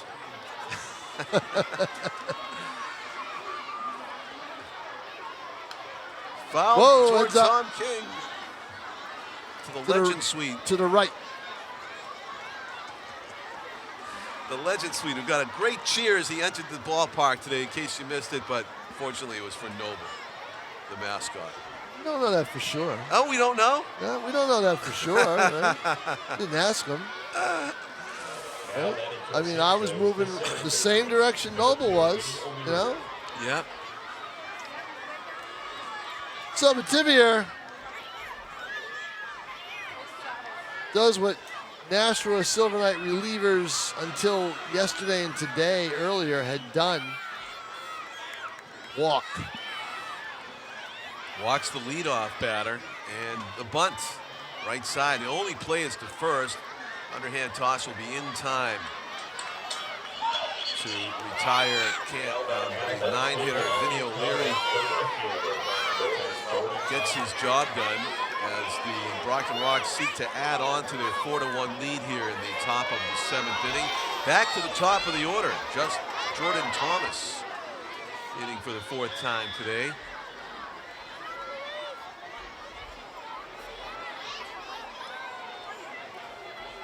In that leadoff spot, there's a chance to drive in a run. That one misses badly. Slipped out of the grip of Brandon Mativier. You can see him trying to wipe at his right hand as he takes a walk off the mound and back up. Chris Walsh, the runner at second, who walked to lead off the inning. Sacrificed to second by O'Leary, and Jordan Thomas looking for a pitch to hit here. 2 balls and no strikes. They play him straight away at all positions. Tommy Allers maybe a step to left center, the opposite way. And the pitch might have been off the plate, but Jordan Thomas, anxious to drive in a run, offered at it, fouled it way off to the left. Get that sound effect of shattered glass just to make everybody who parked over there a little bit more nervous about whether they have a souvenir in the back seat. Long check of the runner. He goes. Great pitch to throw him out on. Got him. And they don't. No. The slide goes around the tag. Wow. Seemingly to do everything right, Kevin Conley got an outside fastball, gunned it to third. The tag attempt by Ty Normandy, but sliding around it was Chris Walsh, and the umpire was right there. Well, these guys can run the bases, can't they? Yeah. Tell you, they just put so much pressure on a defense with their running game. That was a classic slide, a hook slide to the outside. Well done by Chris Walsh. Fundamentals right there. 3-2. The infield's in, trying to cut this run down with only 1 out. Thomas trying to drive the ball to the outfield on the payoff pitch from Brandon Mativier. Misses badly, and Thomas will take a walk. And how long is he going to stay at first base, Tom, with a right-handed pitcher, first and third? I give him the over/under is 3 pitches. 3, that's generous. It is. I think he's going first pitch. Maybe, yeah, this could be. They're calling a play in front of the plate now. It's Kevin Conley. He might even stop. I mean, they were willing to bunt the runner over, so they're probably willing to give up another out to get this run in. Joe Long, the third base coach and manager, very aggressive. It does not go. And chin music for Eli Smith, has to get out of there. Eli's got maybe the biggest hit of this game back in the 3rd inning, a 2-run single after the ROX had loaded the bases with nobody out. Pitch, hard hit at the second baseman. It's on a hop, throws to first in time. What? And the force was that second. That was a double play ball. That was the play to make. The force at second. What was Tulo thinking? Because he couldn't get a handle on the ball? Maybe that was the case. But still, Tom, it was there. It was there, and the Yeah. shortstop had his arms open saying, Yeah. what happened? That he actually played that perfectly, in that the runner first had no idea whether he was going to catch it or not, so he had to freeze, so he got an even later Yeah, not break. the play to make. No, he had him at second all day, but he kind of panicked a little bit. Well, what do we got here? That would have been a great opportunity for the Silver What Knights. Kyle Jackson is arguing is that it was caught. That's what they're arguing. It was caught. They threw to first. Kyle Jackson's arguing for a double play here. I could see that bounce, though. Did you see that bounce? He didn't have a firm handle on it. That wasn't caught. Yeah. Yep. Oh, he's talking about trying to do it on the release, like you're doing a double play and you did it on the transfer. And the umpire's explaining to him it wasn't a transfer, it was a bobble of a line drive onto the dirt, right? Right. He bobbled the line drive onto the dirt. That's the discussion right now. It wasn't that he was transferring the ball to his throwing hand. Right. And Kyle begs to differ. He thinks that maybe it was. And maybe Tulo was doing that deliberately to fake the runner. I don't know. But he convinced the umpire that it was basically a failed catch of a line drive and a live ball. So that might explain the decision to throw to first, but really you just want to, I mean, they were giving up. The runner at third got frozen. How about that, Tom? He did not score on that. Right. Second and third, first base is empty. And a swing and a miss. Eli Smith was retired on not a routine ground out at all, but he's out 4-3. Jack Fitzgerald has a sac fly in this game. He could get another RBI here, but a fly ball won't do it. Needs a hit, 2 outs. Hard hit through the hole. This could be 2 runs, and it will be. It will. That's why you don't want that runner at second base. A Brockton ROX runner at second is almost automatically going to score on a hit with that speed. Yeah, Jordan Thomas scoring easily from second with 2 outs, and that makes it a 6-1 lead. A clutch hit, 3 RBI game for Jack Fitzgerald.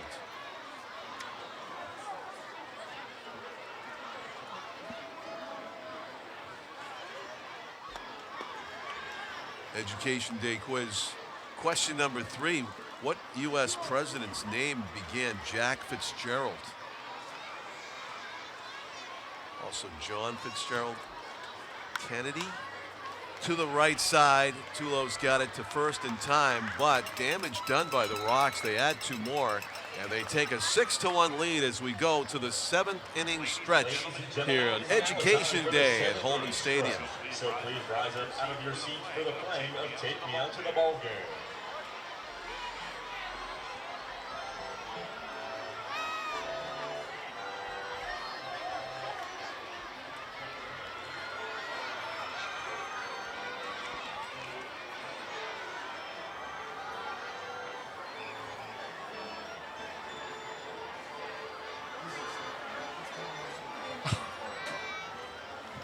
Stretching, Tom? Almost. The Drake at Council on Aging's up and stretching in Suite 400. Right. And the Fairview Living, I'm sure Senior they Living are. Center. Yep. No, I'm looking here to see that the NHIAA, for some reason, has changed a semifinal in volleyball that was supposed to be at Nashua South at 7 p.m.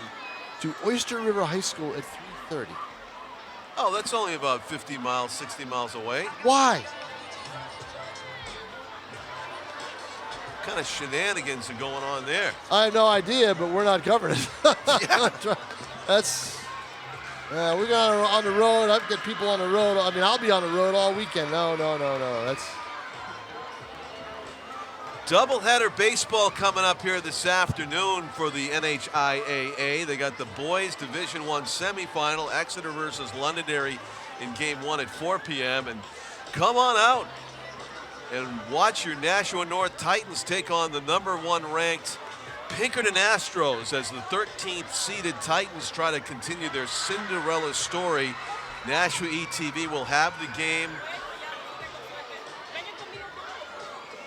but you can also come out and watch it if you choose in person here at Holman. Single elimination baseball, of course, and the winner will go on to play the championship game. It's Saturday at is it at Fisher Cat Stadium? at Northeast Delta Dental. Northeast Dental Stadium. Delta Dental .do Stadium. Yeah. .com. Yeah. Where the Fisher Cats play pro ball, a beautiful place to play your high school baseball final. And what a dream come true that would be for the Titans to make it all the way to the title game and win it, of course, against the Exeter Londonderry winner. But they got to get through or by Right. The Giant. So I gotta wonder why Nashua South Pinkerton. is not serving as the host for those 2 games on Jackson on Marshall. Thursday. Yeah? That's curious, yeah. Yeah. You'll have to find that out. I'm sure you will. Second Nature Academy, all the schools and organizations who are represented here today at Holman Stadium are getting shout outs on the scoreboard in left field. As Ben Waterman works, high chopper to the shortstop in time across the diamond to retire the first Silver Knights hitter. Ty Normandy out on the ground out here in the bottom of the 7th. Silver Knights trail by 5, 6-1. Only 1 hit in the game. That was a Tommy Allers single. Well struck to the outfield, but it has been slim pickings as far as hard contact, and a broken bat there by Koza. Now, I mean, they're getting beaten He's by out. pitching and speed, right? Yeah, That's what's happening in this game. yeah, basically, yeah. Now batting from Hudson University, the catcher, number 30. 2 quick ground outs. Kevin Connolly, who just took the equipment off, trying to start something with 2 outs. Silver Knights catcher to face Waterman, and he throws it low, ball 1.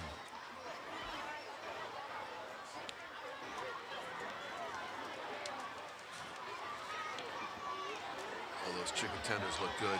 They do. I got some. Is that why I haven't heard from you for a few seconds? Well, yeah, I had to stop and grab what he had, but you know. Ground ball to the shortstop. No, the third baseman's going to cut off the hat trick. Ooh. Oh, that's a low throw, and They it is. saw it right away. He was running and he just Yeah, bounced it. That's an E5. Kevin Yeah. Conley was running kind of gingerly down there. Maybe it's just because he's beat up from catching. Hopefully it's just general soreness. It looks like he's all right. So he's aboard on the E5, and Cam Carrington of Colby Sawyer is in there trying to come up with some 2-out magic. No, this is too low, John. Oh, is this too low? Oh, sorry, that's right. He came in and pinched. Pinch hit. I mean, pitch ran. No, defensive replacement. Right, it gets an at bat here. Yeah. Stan's starting to thin out a little bit. Oh my goodness. 0-1, 0-2. Take a look at the damage done on the first base side in those Oh, rows. yep. Yes, there's a cleanup job that's going to be taking place fairly soon. Big swing and a miss. Strike 3, 3-pitch strikeout there Boy. of Tulo, and Yeah. that will add to the K total. It's been pretty high today against the Silver Knights. We are through 7, 6-1. The Brockton ROX lead on Education Day 2 here, 2024. Nashua Silver Knights. A lineup that's in flux early in the season. Kyle Jackson back for more, Tom, huh? How many years has it now been for him, you know? Well, I believe he was the pitching coach in 14. Oh, that's right. And Before he became the manager. before he became the manager. He has been the skipper since 2020.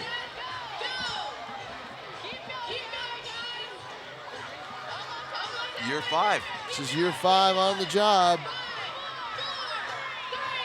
Of course, the 2020 season, pandemic-related season, they played a truncated season. One of the few organizations that was playing ball. They That were. time. It was the only collegiate league in New England that was playing, and in New England and maybe in the Northeast. And they did a bang-up job. And don't forget, they did it with very few facilities and fewer teams, because some teams Pittsfield took the year off. Yeah. Someone else took the year off, I think. They didn't have many teams. They had enough. And they ended up beating Worcester here. Worcester could not play at their home park Holy Cross was closed off to everybody. So they played at in Leominster, I believe, at a field there, basically just a field. And so when the finals were held with Nashua and Worcester, we got the same owner, John Creed Jr., and the Holman Stadium was the site of the finals, regardless of who was going to be in it. That whole pandemic, the COVID thing, that was a bad dream, wasn't it? That whole thing. It sure was. It's still a bad dream for a lot of people. Didn't make it through. Well, a lot of people didn't make it through. A lot of people with long COVID, things like that. Yeah. I mean, it's not. It's just another one of those things you got to worry about. Yeah, it is. Add it to the list. At least we're back. A lot of these kids wore masks in first grade. But we're back to where what we're seeing with COVID is it's decimated some athletic programs, and I'm not talking about all teams at schools, but some certain sports were really hit hard by it at certain schools. It killed Hollis football. Really? Yeah, it killed it, and there's a couple other programs that really that suffered.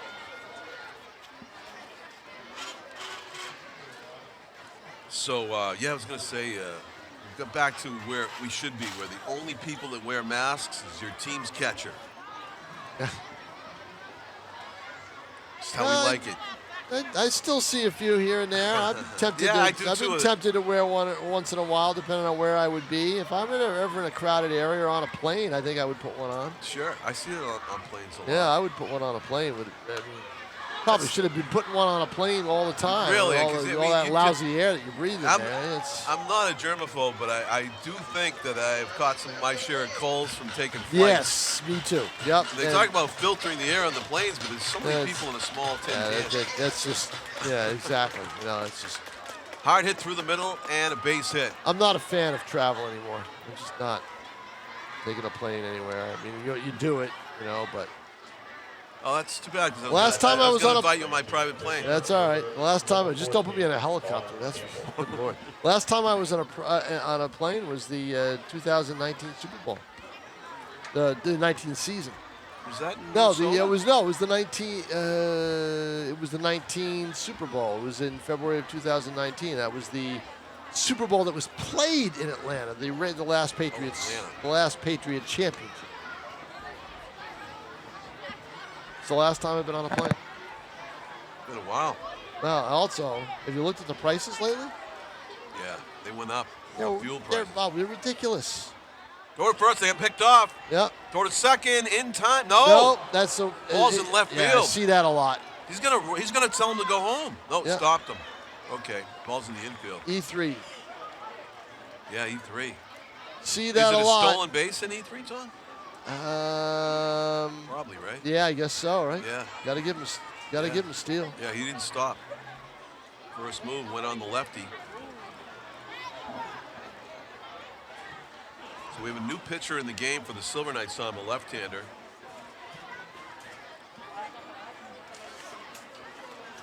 And trying to stop the bleeding here. It's 6-1. Then Brockton ROX have a great chance to add to it. A runner at third base and nobody out in the top of the eighth. And the pitch in the dirt, low and away.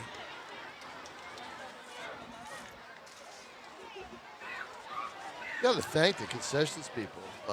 All the stuff that they've got to do with all these kids here, and they're still bringing us food. Yeah, really. They didn't forget us. Yeah, and both Huge, days. thanks. Huge thanks to the team and the concession stand for giving us best box food. Well, see, yesterday they thought we were good luck. 3-0 win.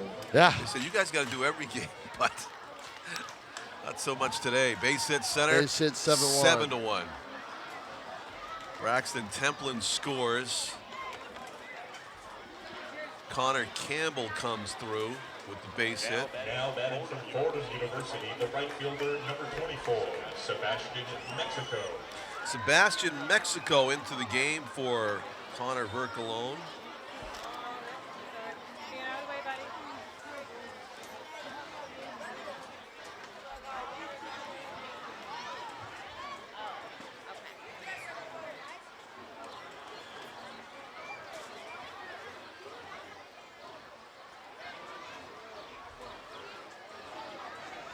Good lead over at first base. Doesn't go in the dirt. Nicely blocked by Conley, who's had a tough time back there today, catching multiple pitchers. Fourth pitcher for the Silver Knights. Yeah. Andrew Noon had a much better day, I think, behind the plate yesterday, Tom. What do you think with catching just 2 pitchers and Yeah, no kidding. a shutout? Yeah. This ROX team doing what they want to do on the bases, which is run, run, run today after being shut out yesterday.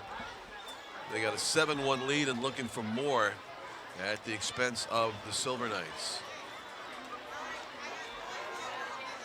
Checking the runner and coming to the plate. That's a Bender that somehow missed the inside corner. And he's asking up, was that up? Because based on watching the game to this point, it seemed like that would have been called a strike. The 3-1 pitch. No, they got another runner picked off. This throw is high and again into left field. I'm telling you, come on. You know, I mean, It's going to be a play at third, no, but it it's going won't to be too late. And it's going to be backup. Nice backup job right there. That's just, I mean, you got to make that play. I mean, that's just ridiculous. 2 straight times they've got the runner picked off for 2 errors. Now it's a 7-1 game. You know, the way the Knights are hitting, you don't really expect much of a comeback. Kind of a blah game, but still, that is just, cannot do that.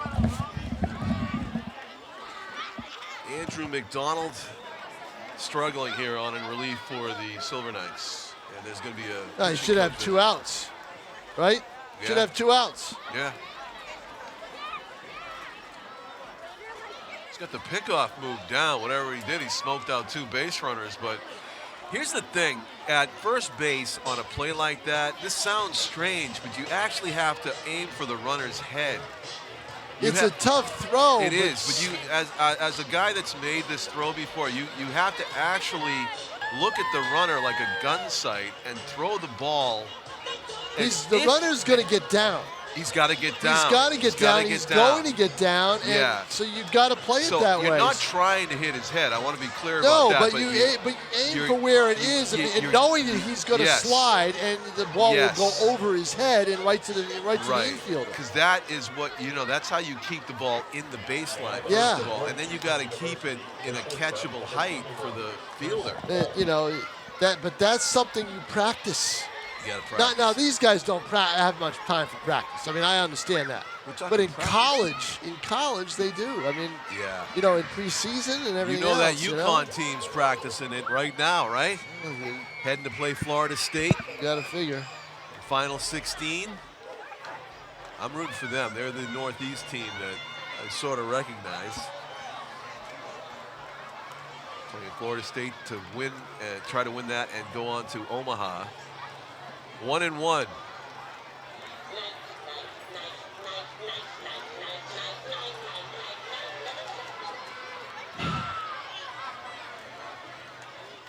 Yeah, frustrating inning here for the Silver Knights, and letting a couple outs get away. The ball's up and away. It slipped out of his hands. Yeah. Completely slipped. You see, Brockton is up 7-1. They only have 6 hits. How about that? Slow hit ground ball eats up the third baseman, and is a tough hop at the end. That's going to be an E5. Another run is home, 8-1. 3 for the ROX. errors in this inning by Nashua. Ty Normandy let that ball. McDonald's not the problem, is he? No. He's been. It's 4 errors in a game. Just one of those games where it just goes downhill fast, and that's the case. Vinny O'Leary getting another at bat, the 9-hitter. That'll be it for McDonald. Yeah. Just for confidence sake, Yeah.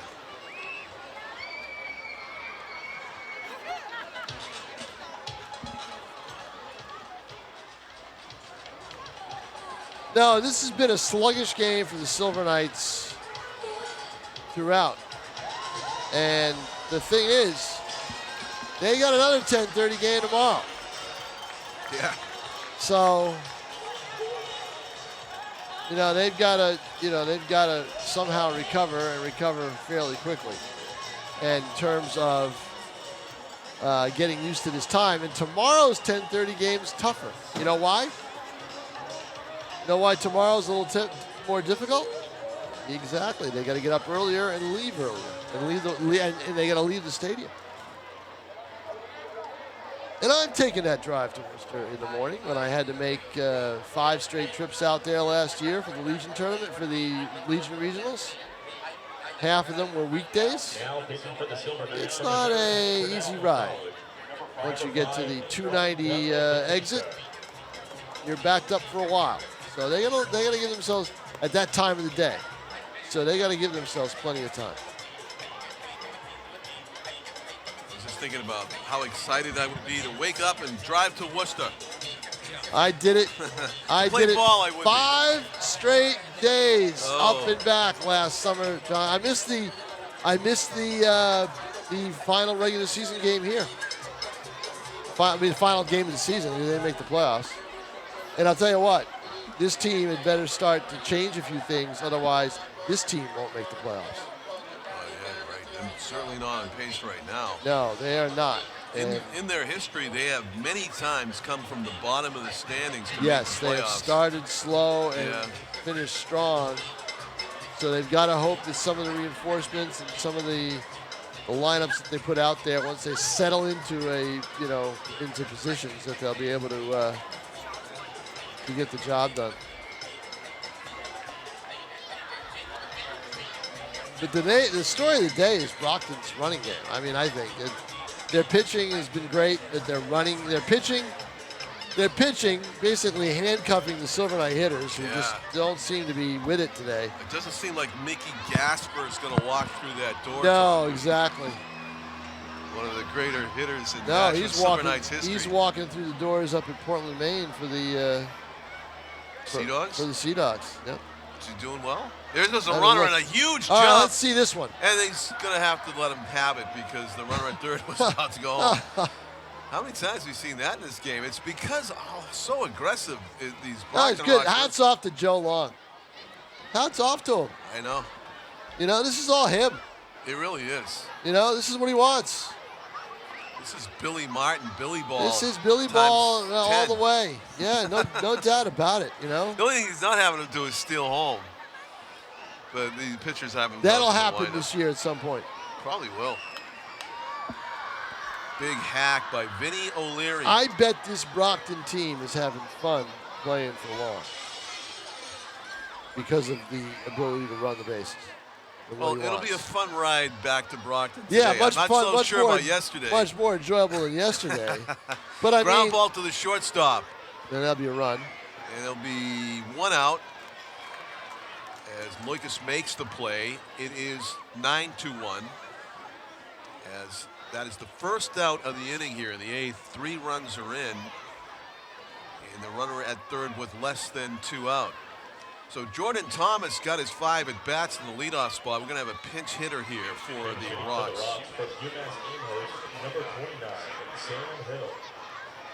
Sounded like he said, he said Hill? Hill. I thought he said Horn. No, Hill will step in. Sam Hill.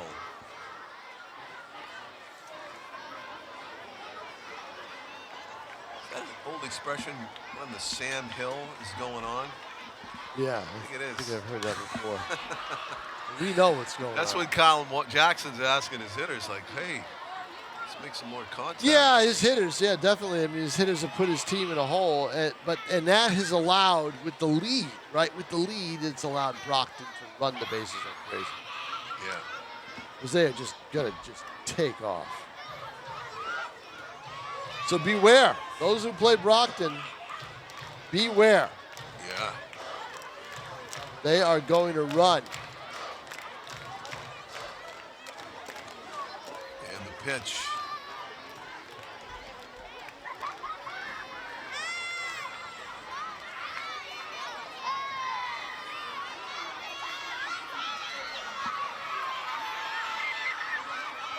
One on the corner.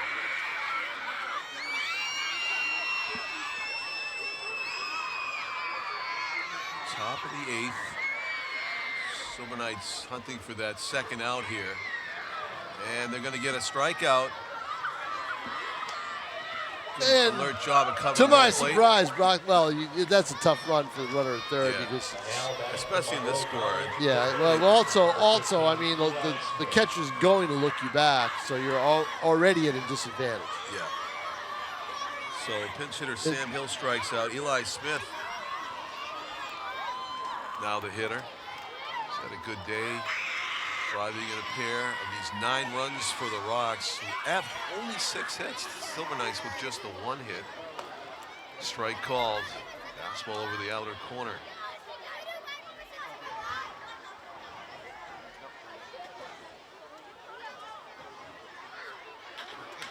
Hard hit to right. Going to get down for a RBI single for Eli Smith. He's got 3 ribbies in the game.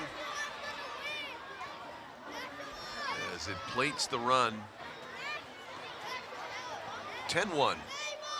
Now batting from Dayton University, the first baseman, number 44, Jack Fitzgerald. Jack Fitzgerald, who has enhanced his offensive numbers today with 3 runs batted in, including a base hit and a sac fly.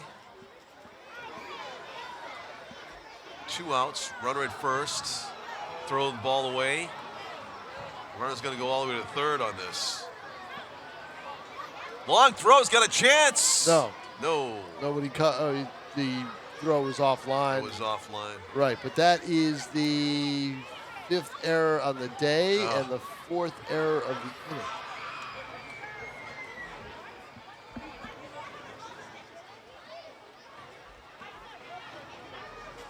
Second time the ROX have scored 4 runs in an inning. Threatening to get 5 here. They get a 2-out hit from Fitzgerald.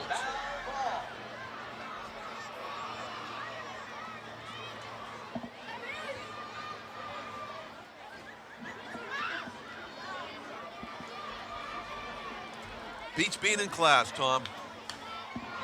Sure does.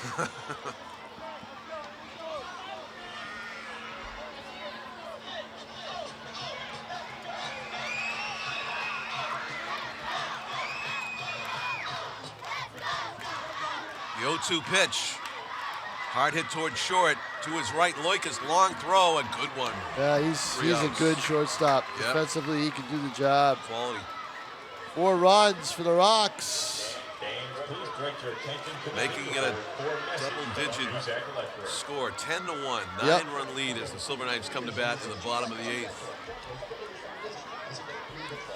Come on out to Historic Holman Stadium this summer. Watch the Nashua Silver Knights play. I recommend sitting right behind home plate, first or second row. You feel like you are, I can tell you this, you are as close or closer to the catcher than the pitcher is Yes, during you the are. game. And you get the full effect of what it almost is like to be at the plate batting against these pitchers. Silver Knights will be on the road tomorrow. They'll be back home on Friday night, a game I almost forgot about. So they are home on Friday night. Oh, yeah? Then I believe they are on the road for the rest of that weekend. Do we know where and when the All-Star game is this year? The All-Star game is in Norwich. Norwich.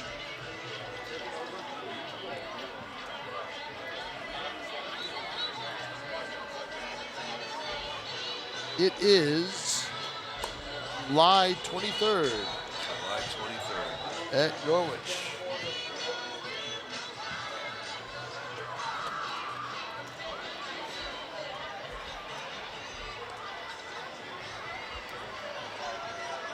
Is still Ben Waterman from Hamilton on the mound? Looks it, doesn't it? Yeah.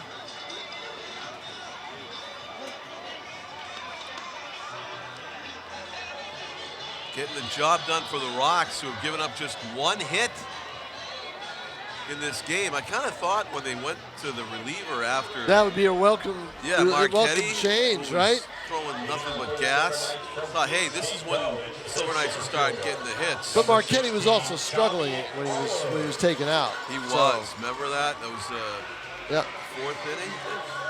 Yeah. 4th inning.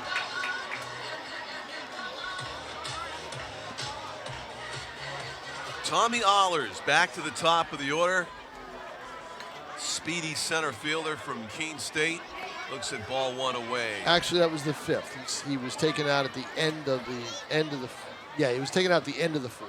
So in other words, he didn't come out for the 5th. Oh, right. Remember, he asked for the dugout. Give me one more batter. Give me one more batter. Didn't get out of the inning. And right. Well, he gave up the. Yeah, he threw a ton of pitches in that He gave up fourth the inning. sawed-off ground out, the soft ground out for the run, Koza, and then Connolly took a call to strike. Swing and a miss. 2-1 to Ahlers. He's looking for his second hit today. He's got the only hit for the Silver Knights. The pitch. Fisted back to the screen. That got in on his hands. And it's hard to believe, but in just a little over 3 hours, Division I semifinals will be here. Wow. That's not much of a turnaround. No, it isn't. We were out of here by this time yesterday because of the pitching on both sides. Yeah, we were. Ouch. Ahlers takes it for the team. He's aboard with a hit batsman to lead off here in the bottom of the 8th. It was actually just a curveball that Just soft curve. backed up. Didn't do anything for Waterman. Drew Loikis looking for his first hit today. Be a good inning for the Silver Knights to string some together. Unfortunately, we're looking at a 9-run deficit here with just 2 innings left to hit. Pitch. Swung on and missed. Got in on him down at the knees.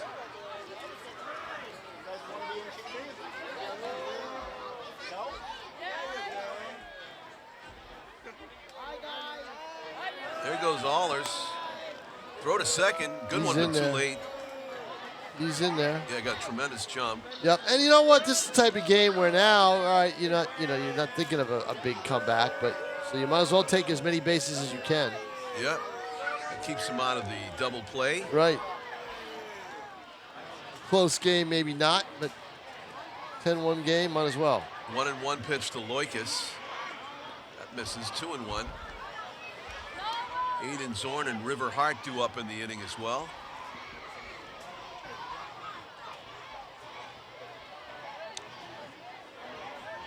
The 2-1 pitch on the way to Drew Loikis as the sunshine comes out in full force. Does. Swings through it. Some of these swings and misses like magic tricks. The batters look like they're right on time. And then no contact. The 2-2. That one's looped to right center, backpedaling and making the play is Vinny O'Leary for out number 1 here in the 8th. No advance possible for Ahlers. Right fielder number 35, Aiden Zorn. Aiden Zorn walked and scored the only run back in that 4th inning.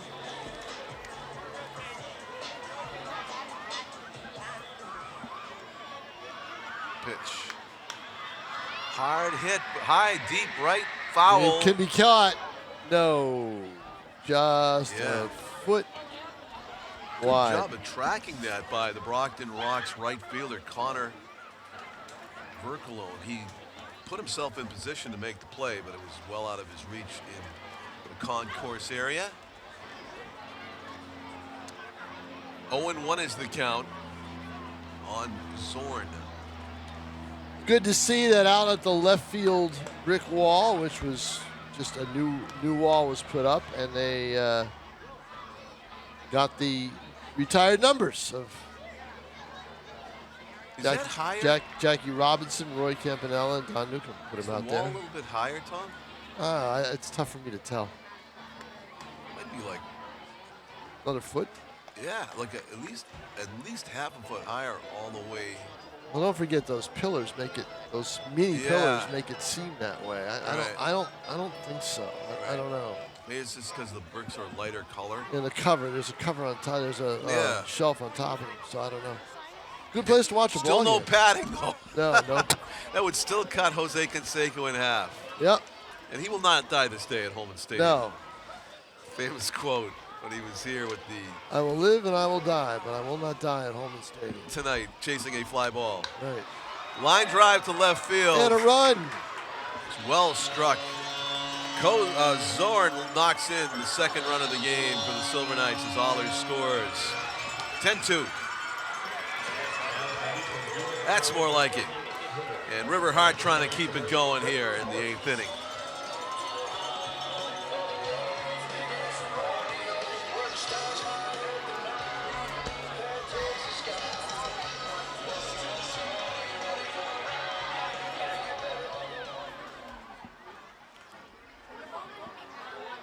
River Hart, UMass Lowell, and Nashua native. Throw to first base, and good hose.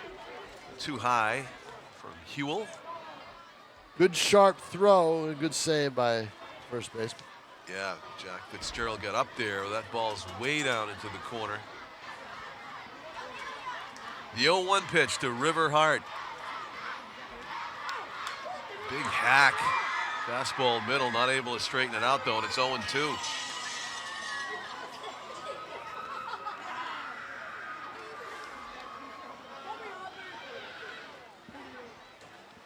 Still a lot of kids in the ballpark. Yeah, there are. Well, not nearly, although not as many as there were. More towards the first base side. The crowd that was down that really filled it up on the third base side when they got here a little late. They came late and left early. Must be the baseball honors students taking advanced baseball classes. Ground ball toward the second baseman. He gloves it to the shortstop for one. That complete is the double a play. good double play. Very nicely turned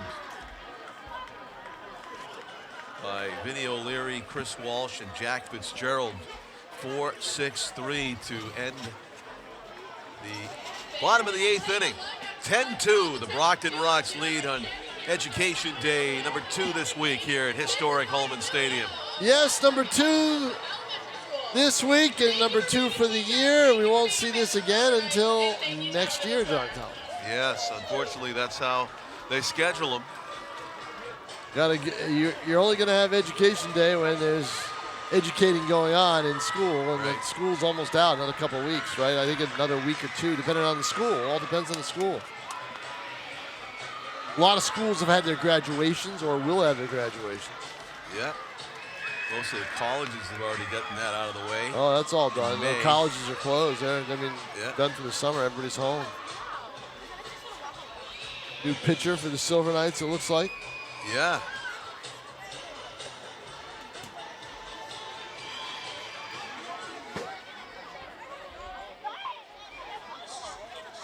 A gangly lefty. I don't think I've ever heard that word used anywhere but in baseball. I'm not even sure if it is a real word, but the gangly lefty, who, sort of Randy Johnson-esque build, you know.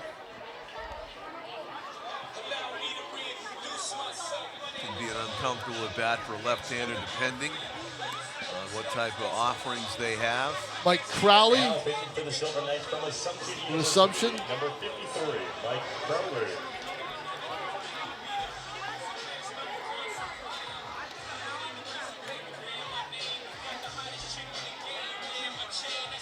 Funny, I had a lefty pitcher at Colby named John Crowley. Left-handed pitching must run in the Crowley lineage.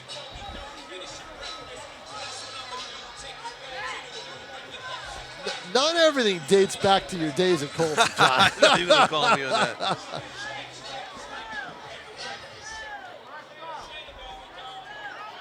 Oh, they're all getting ready from Elm Street to leave. They're Are right they? in front of me.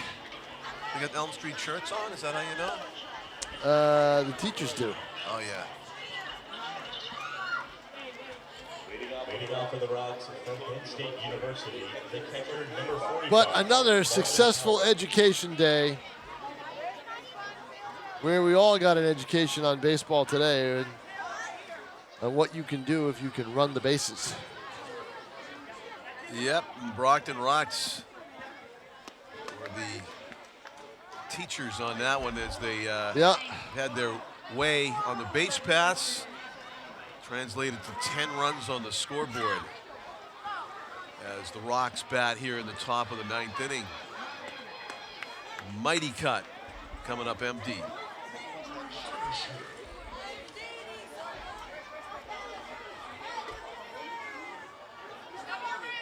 Teachers want everything picked up in front of me. Oh, okay.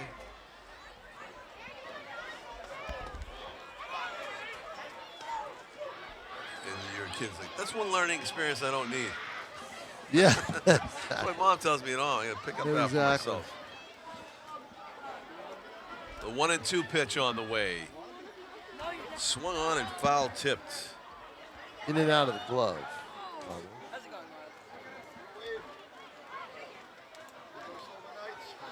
Later today here at Holman Stadium, it'll be Exeter and Londonderry, but you'll want to tune in tonight at 7.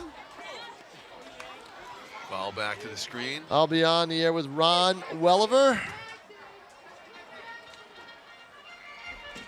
As Welliver will be brought in because John Collins is working for NHFS tonight. Yeah, myself and Jason Roby. There you go. There's a dynamic duo for you. So that'll be. Are you doing both games? Yeah. Oh my Here at God. 4. Yeah. Game. Game 4 out of 5 in 2 days here for me. Let me know when. Let me know when. I have a Tim O'Neill sighting now. Is he? Yes, Tim O'Neill's right down here. Yep. Ground ball sharply struck to his left.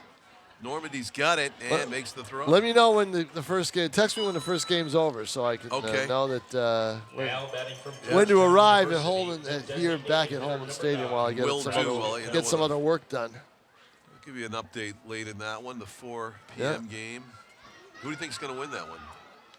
You never know in single game elimination, right? Those are the. You don't. I would think Londonderry is an awfully tough team. They've dominated games here at Holman. They beat all 3 national teams by wide margins, but they did lose 4 games.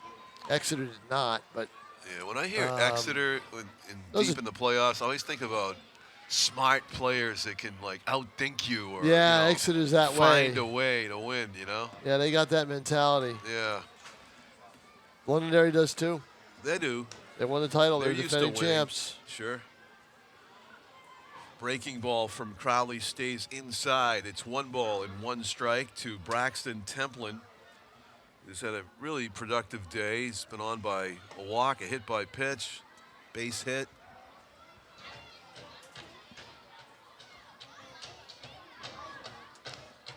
Must have found those red gloves online, perfectly matching the uniform scheme. Huh?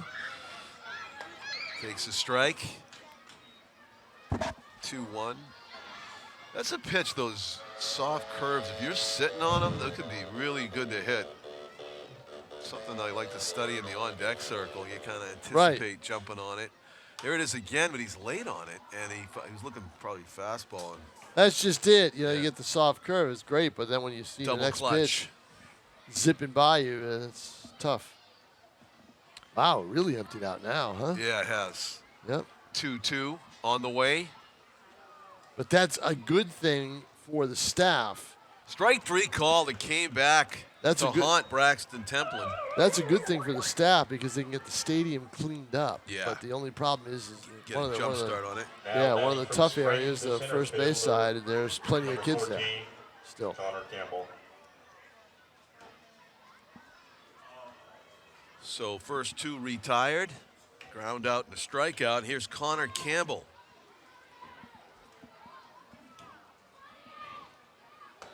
Takes a strike. Good job of hitting the zone, hitting the catcher targets for Mike Crowley since he came on in relief.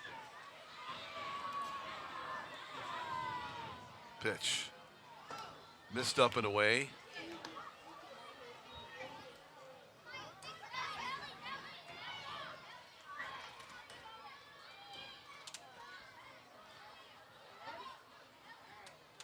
And that curve's going to get called a strike as well. Backdoor, 1-2. Crowley has a real good handle of that breaking ball, command of the zone.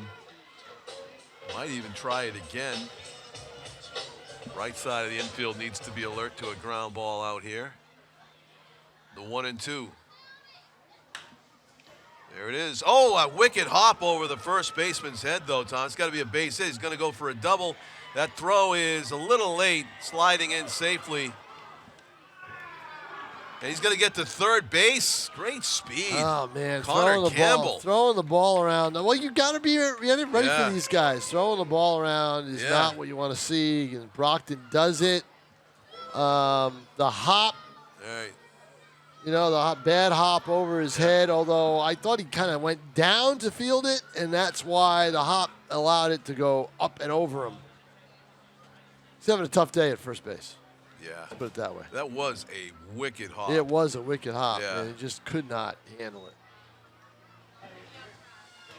So Chris Walsh is the batter due up. I don't know if they have a pinch. I think it Now might be batting from a Holy pinch Cross, hitter. number 28, Fletcher Waterman. Fletcher. Oh, it's Fletcher Waterman who caught yesterday. He's going to Right. be pinch hitting right here. Big guy, right-handed hitter. It's a chance to drive home the 11th run of the game for the ROX with 2 out. His first pitch swinging at that curveball and waves at it. 0-1. So Mike Crowley doing a good job on in relief. Victimized by a bad hop grounder and a throwaway. Puts the runner 80 feet away. At third, strike 2 on the outside corner.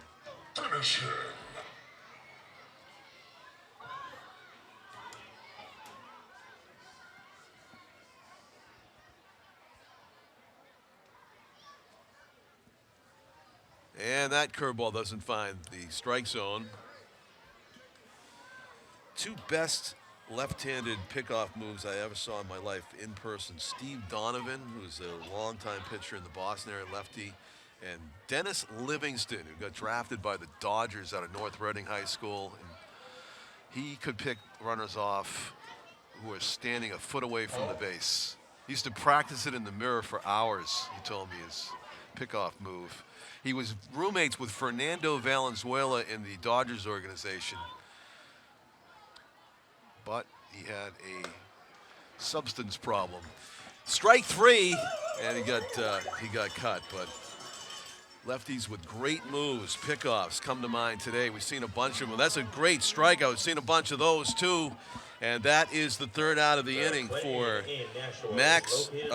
Mike Crowley. Very impressive in relief for the Silver Knights. They got a good reliever in him. So we will go to the bottom of the 9th. Silver Knights with their last at-bats coming up. $2.3 million renovation of the hotel includes 100 renovated modern guest rooms with a modern lobby and business center. Keep your team entertained with our outdoor pool and fitness center, or have a cocktail at the on-site hotel, restaurant, and bar. The Clarion Inn is offering a Silver Knights discount of 15% off. Call the hotel at 603-883-7700 and ask for the Silver Knights room discount today. Hey, Tom, I ever tell you my lefty pickoff story with Dennis Livingston? No. So, you know, the ex-pro, he was playing in the over 30 league in New Hampshire. So he made his home after retiring from baseball. We got a new catcher behind the plate for the ROX. So he was pitching in the GSBL, Grand State Baseball League All-Star game at Concord's Memorial Field. And he hit me with a pitch. So I'm on first base. And the first baseman, who's not Livingston's teammate during the regular season, and I are talking, and I was like, you know who that is? That's Dennis Livingston. He was drafted by the Dodgers. He was Fernando Valenzuela's roommate. We're having a good conversation about it. I'm only like a step off the base because I'm really afraid of his pickoff move. Right, I've right. heard all about it. So the next thing you know, so Livingston goes to deliver the pitch to the plate, and the first baseman goes, ow! Ball hit him right in the, let's say, the lower midsection. Ooh. He picked me and the first baseman off. How about that? We were both looking toward home plate, and the ball was on the way to first. Wow. And I just stepped on the base, and I said to the first baseman, "You all right?" And he was doubled over. The ball was laying right there, both of our feet. And I never forgot that. I said, "Wow, he just picked off both two guys with one move." Yeah, how about that? Now we're at the bottom of the 9th. Our next Silver Knights broadcast, according to the schedule that I was given, is going to be the 18th against the Worcester Bravehearts, who are no longer owned by John Creedon Jr. sold the team in the winter. This is his team now. This is his sole team.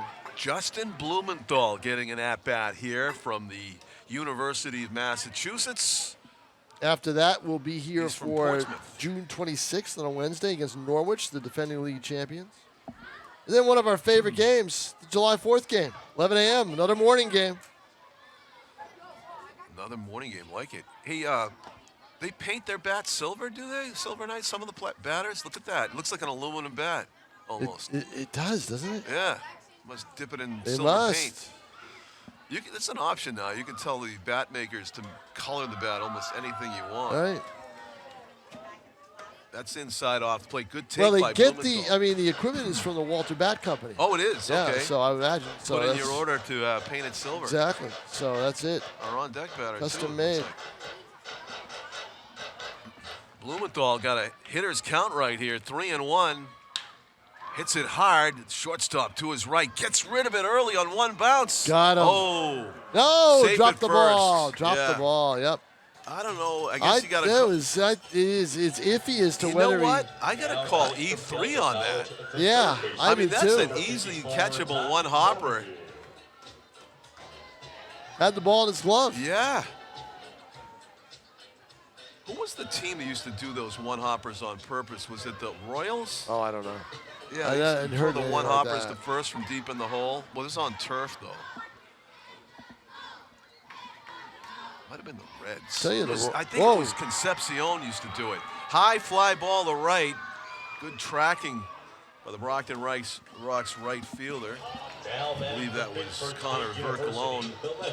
One out here in the Silver Knights ninth. With 2 outs, I'll head down Yeah. John Collins so I Okay. can get Kyle Jackson quickly before he heads to day off, or not a day off, but an afternoon at home with his 2 kids. Yep, Okay, no, why are you throwing over? I agree. You know, Bedford made that. Bedford got 10 runs in their preliminary round win over Merrimack on Friday. 10 runs in the second inning. Next inning, the pitcher's on the mound. I think he issued a walk, and then he's throwing over to first. Why? Yeah, I mean, You got a 10-run lead. the Who only cares thing I about? think of is like, Who cares about the runner? the mound presence thing. It's It's a just- familiar habit, so he doesn't want to do Right? anything Maybe. Who knows? I just throw the ball over the plate. different. Yeah, I agree. Come on. What are you doing? Game took almost 3 hours. 14-5. Yeah, I believe it. Coase is up there with one of those silver bats. They have a Silver Slugger Award in the. Yes. We're not going to be giving one out today here. No. at the Silver Knights, unfortunately. The 2-0 pitch. Swung on and missed as he chased a bit there. Ball down low, getting anxious in the hitter's count. Coase is playing to stay. That's the thing. He's got a purpose when he's out there, not only to win, but he also wants to be able to stay and see what they do. First, Tom. There you go. Oh, my goodness. Come on. What are you doing? You're up 10-2. I'd love if you were in the dugout because you could yell this stuff to your team. You're like, I could hear you too. 2 things when you got a big lead. Throw strikes and work quickly. Work quickly. You'd be like pointing to the catcher. Throw it to the catcher. Right. These guys next to you are getting a kick out of me Oh yeah. on Sunday. No, all else throws to first, and what happens? You walks them. Koza takes You know? a reluctant walk. He wanted a Right. hit after striking out a few Those, times today. those guys next to you, the nerds, I call them. Official shoddy. Can't live without him though. No, cannot. Shoddy official score, and then the clock keeper, or scoreboard keeper.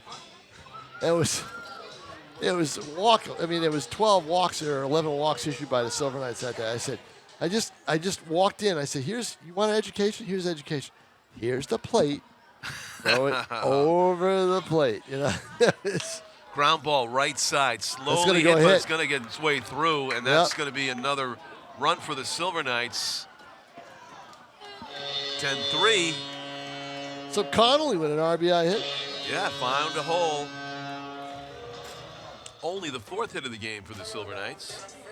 Now batting from Pace University, the second baseman, number 1. Good time for their first extra base hit today. No, it's not. Listen to you. No, it's not. Ben Tulo, the batter. Yeah, it is. They play him like he's a lefty pull hitter in right. As pretty close to the line is Vercalone. Fouls it off himself. 0-1. Ben Tulo from Pace University and makes his home in, well, I'm having trouble reading the Fall, New York. Washington Fall?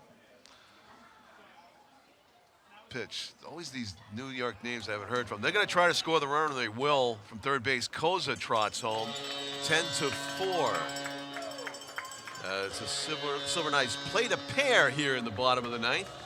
If only the game was closer. No kidding. Well, if Yeah. it was closer, I don't think this pitcher would be in. Probably right. Still an RBI opportunity there for Too low? Tulo as he bats with 1 out and a 1-1 count here in the ninth. Connolly leading off at second base. Ground ball. Connolly just itching for an opportunity to get that uniform even more dirty. Caught a long game today behind the plate. Boy, did he ever. Yeah, It's one of 9 those innings of not 1-2-3 baseball after the first 2. Actually, the second inning, 4 batters. And then it went on from there. The 1-2 pitch to Ben Tulo is outside in the dirt. Good block by the catcher. I believe that's Fletcher.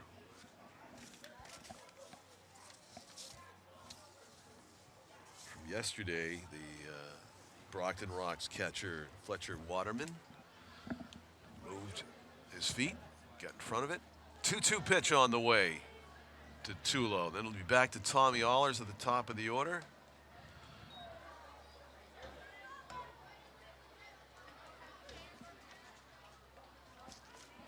Three-two.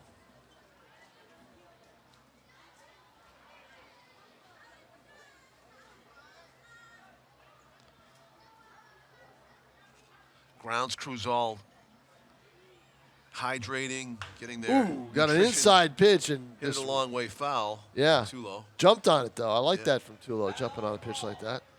It's like the Stanley Cup locker room right now for the Panthers and the Oilers. So watching the grounds crew, we had a camera on those guys. They're probably like shaking their heads and getting ready, adrenaline rush for this next doubleheader that's coming up at Holman. A lot of work to do on the field.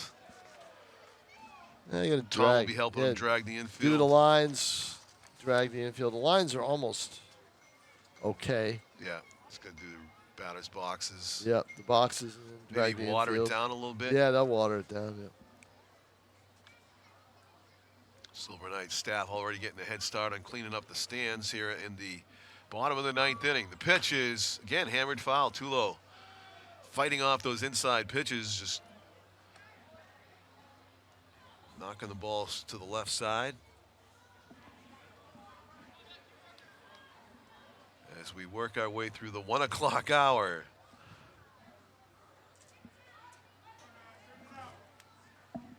Come on, Ben, straighten it out is the call from the crowd and tips it. Not Lengthy caught. at bat here for Tulo. It is.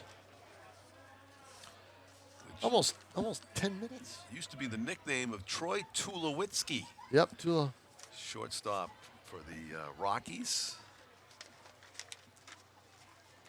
He played for the Red Sox at the end, I think. Might have. 3-2 pitch coming. Up and in. Up and Walks him. Yep. And I bet there's going to be some activity, and there is in the Brockton bullpen as Joe Long takes that long walk out to the He said, mound. did you say the long walk? Long Did this game just get longer, Tom? walk. Well, he's taking his time so his reliever can get loose because he knows his pitcher's not not in any position right now to close this game out.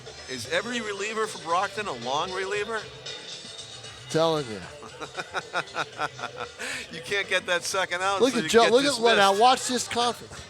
Look at Joe. Oh, all mechanics. He's teaching first. He's not taking him out. No, he's not going to take him out. Oh, he's not taking him No, out. because the pitcher in the bullpen has just started a soft toss.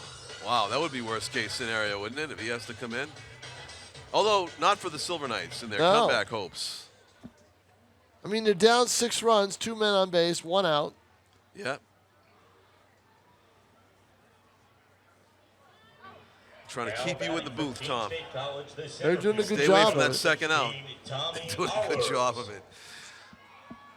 Tommy Allers. I don't know if I'd go down for the second out. Might take forever for the third. Tommy batting with the runners at first and second and 1 out. That's in the dirt. Strike throwing has suddenly become an issue for the Brockton ROX reliever.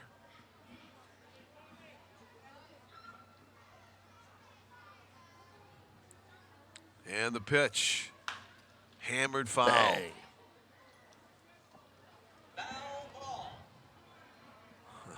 Well, another beautiful day. It is. What a stretch. It's going to run out, though. How soon? Are they going to be able to play that game tomorrow in Worcester? 10:30? That's a good question. Pitch. How did not hit him? It did. And Somewhere in that's the got lower to be it. Well, oh boy. I mean, he's Yep, just he's loaded the coming. bases. Yep. Oh, Joe's no, taking Joe's a peek. not. Joe's taking a peek down. Oh, you know what? It's going to be a long walk. It's going to be a long walk. Here it comes. Ready? He hasn't thrown any velocity down He's just there. looking for the signal. Oh, he's telling him to hurry up. Yeah. I think you saw his pitcher was kind of like He's taking his time. like assuming he wasn't going to get in the game. Maybe? Now there's another bullpen guy down there who walked over and said, yeah. "Hey, you know, you got to get moving here." So Drew Leukes is up there, and we have an issue over it with Allers at first base. He's going to take him out. Yep, we're going to need a pinch runner. Allers come up gingerly. I think it was from the hit by pitch, actually. I wonder. Yeah. Right-handed hitter, but it Where hit him, did he I think, on get the back hit? foot. I think it hit him on the ankle of the back foot, which would be his It'd be right his- ankle inside. He's right, yeah, because that's where he's got walking with a little bit of a limp. Yeah. Yep. Well, we didn't crack his ankle. That would be bad. Those are a couple of valuable ankles in center field. No kidding. That's a tough. You know, it's you know, we a just tough position yeah, there. we just Very noticed it. important position Yeah, here. we just noticed this, and it's You've called so many games here, Tom. Center field at Holman Stadium is the most important position on the field. yeah, it is. I mean, you can take hits away. You can cost your team runs. And it's just coming in, going to the gaps, going back. Huge position here. Plus the fact that he is also the leadoff hitter, gets on base, Yeah. can run the whole bit. He can't run. He can't do much. I mean, you just look out there for the Brockton ROX center fielder, how much territory he is assigned. That's the size of Texas baseball-wise here in the game. If he gets an out, he buys himself some more time. If he doesn't, he's out of the game. It's 0-2 on Leukes, and he grounds it fair. Third baseman misplays it. Sound like I heard Tim O'Neill's voice here. I see Frank Wallen on the camera. I guess you got to give him an error on that, right? He didn't field it cleanly. If he fields it cleanly, he throws home and gets him. I heard "Come on" from the stands. 10-5. You know what? Tim's Suddenly, right, huh? Tim is right. Come on. I mean, it's Well, like suddenly this is a game now. Get the bases loaded with 1 out. the tying runs in the on-deck circle. Yeah. The person of River Hart. Reliever is ready down there in the bullpen. And you know what? River knows it. You know what? You get a run here. He gets up with the bases loaded. 4-run game. Oh, he doesn't like that call. Stranger things have This happened. isn't River. This is Zorn. I know. I'm looking. Oh, at, a River down there. yeah, the- he's right. yeah. You So gotta, Zorn's up in an 0-1 Zorn pitch is that he up. didn't agree with. good hitter here, Zorn. He should just forget about that one because I don't think this pitcher has anything to get him out with. I don't think so either. And Yeah. I think, Joe Long knows it. His reliever's still Yeah, he just needs to hit it hard somewhere. throwing. The 1-1 pitch. Hard hit, but at the third baseman, steps on the bag. This could be it. And it Game is. over. 5-3 ends it.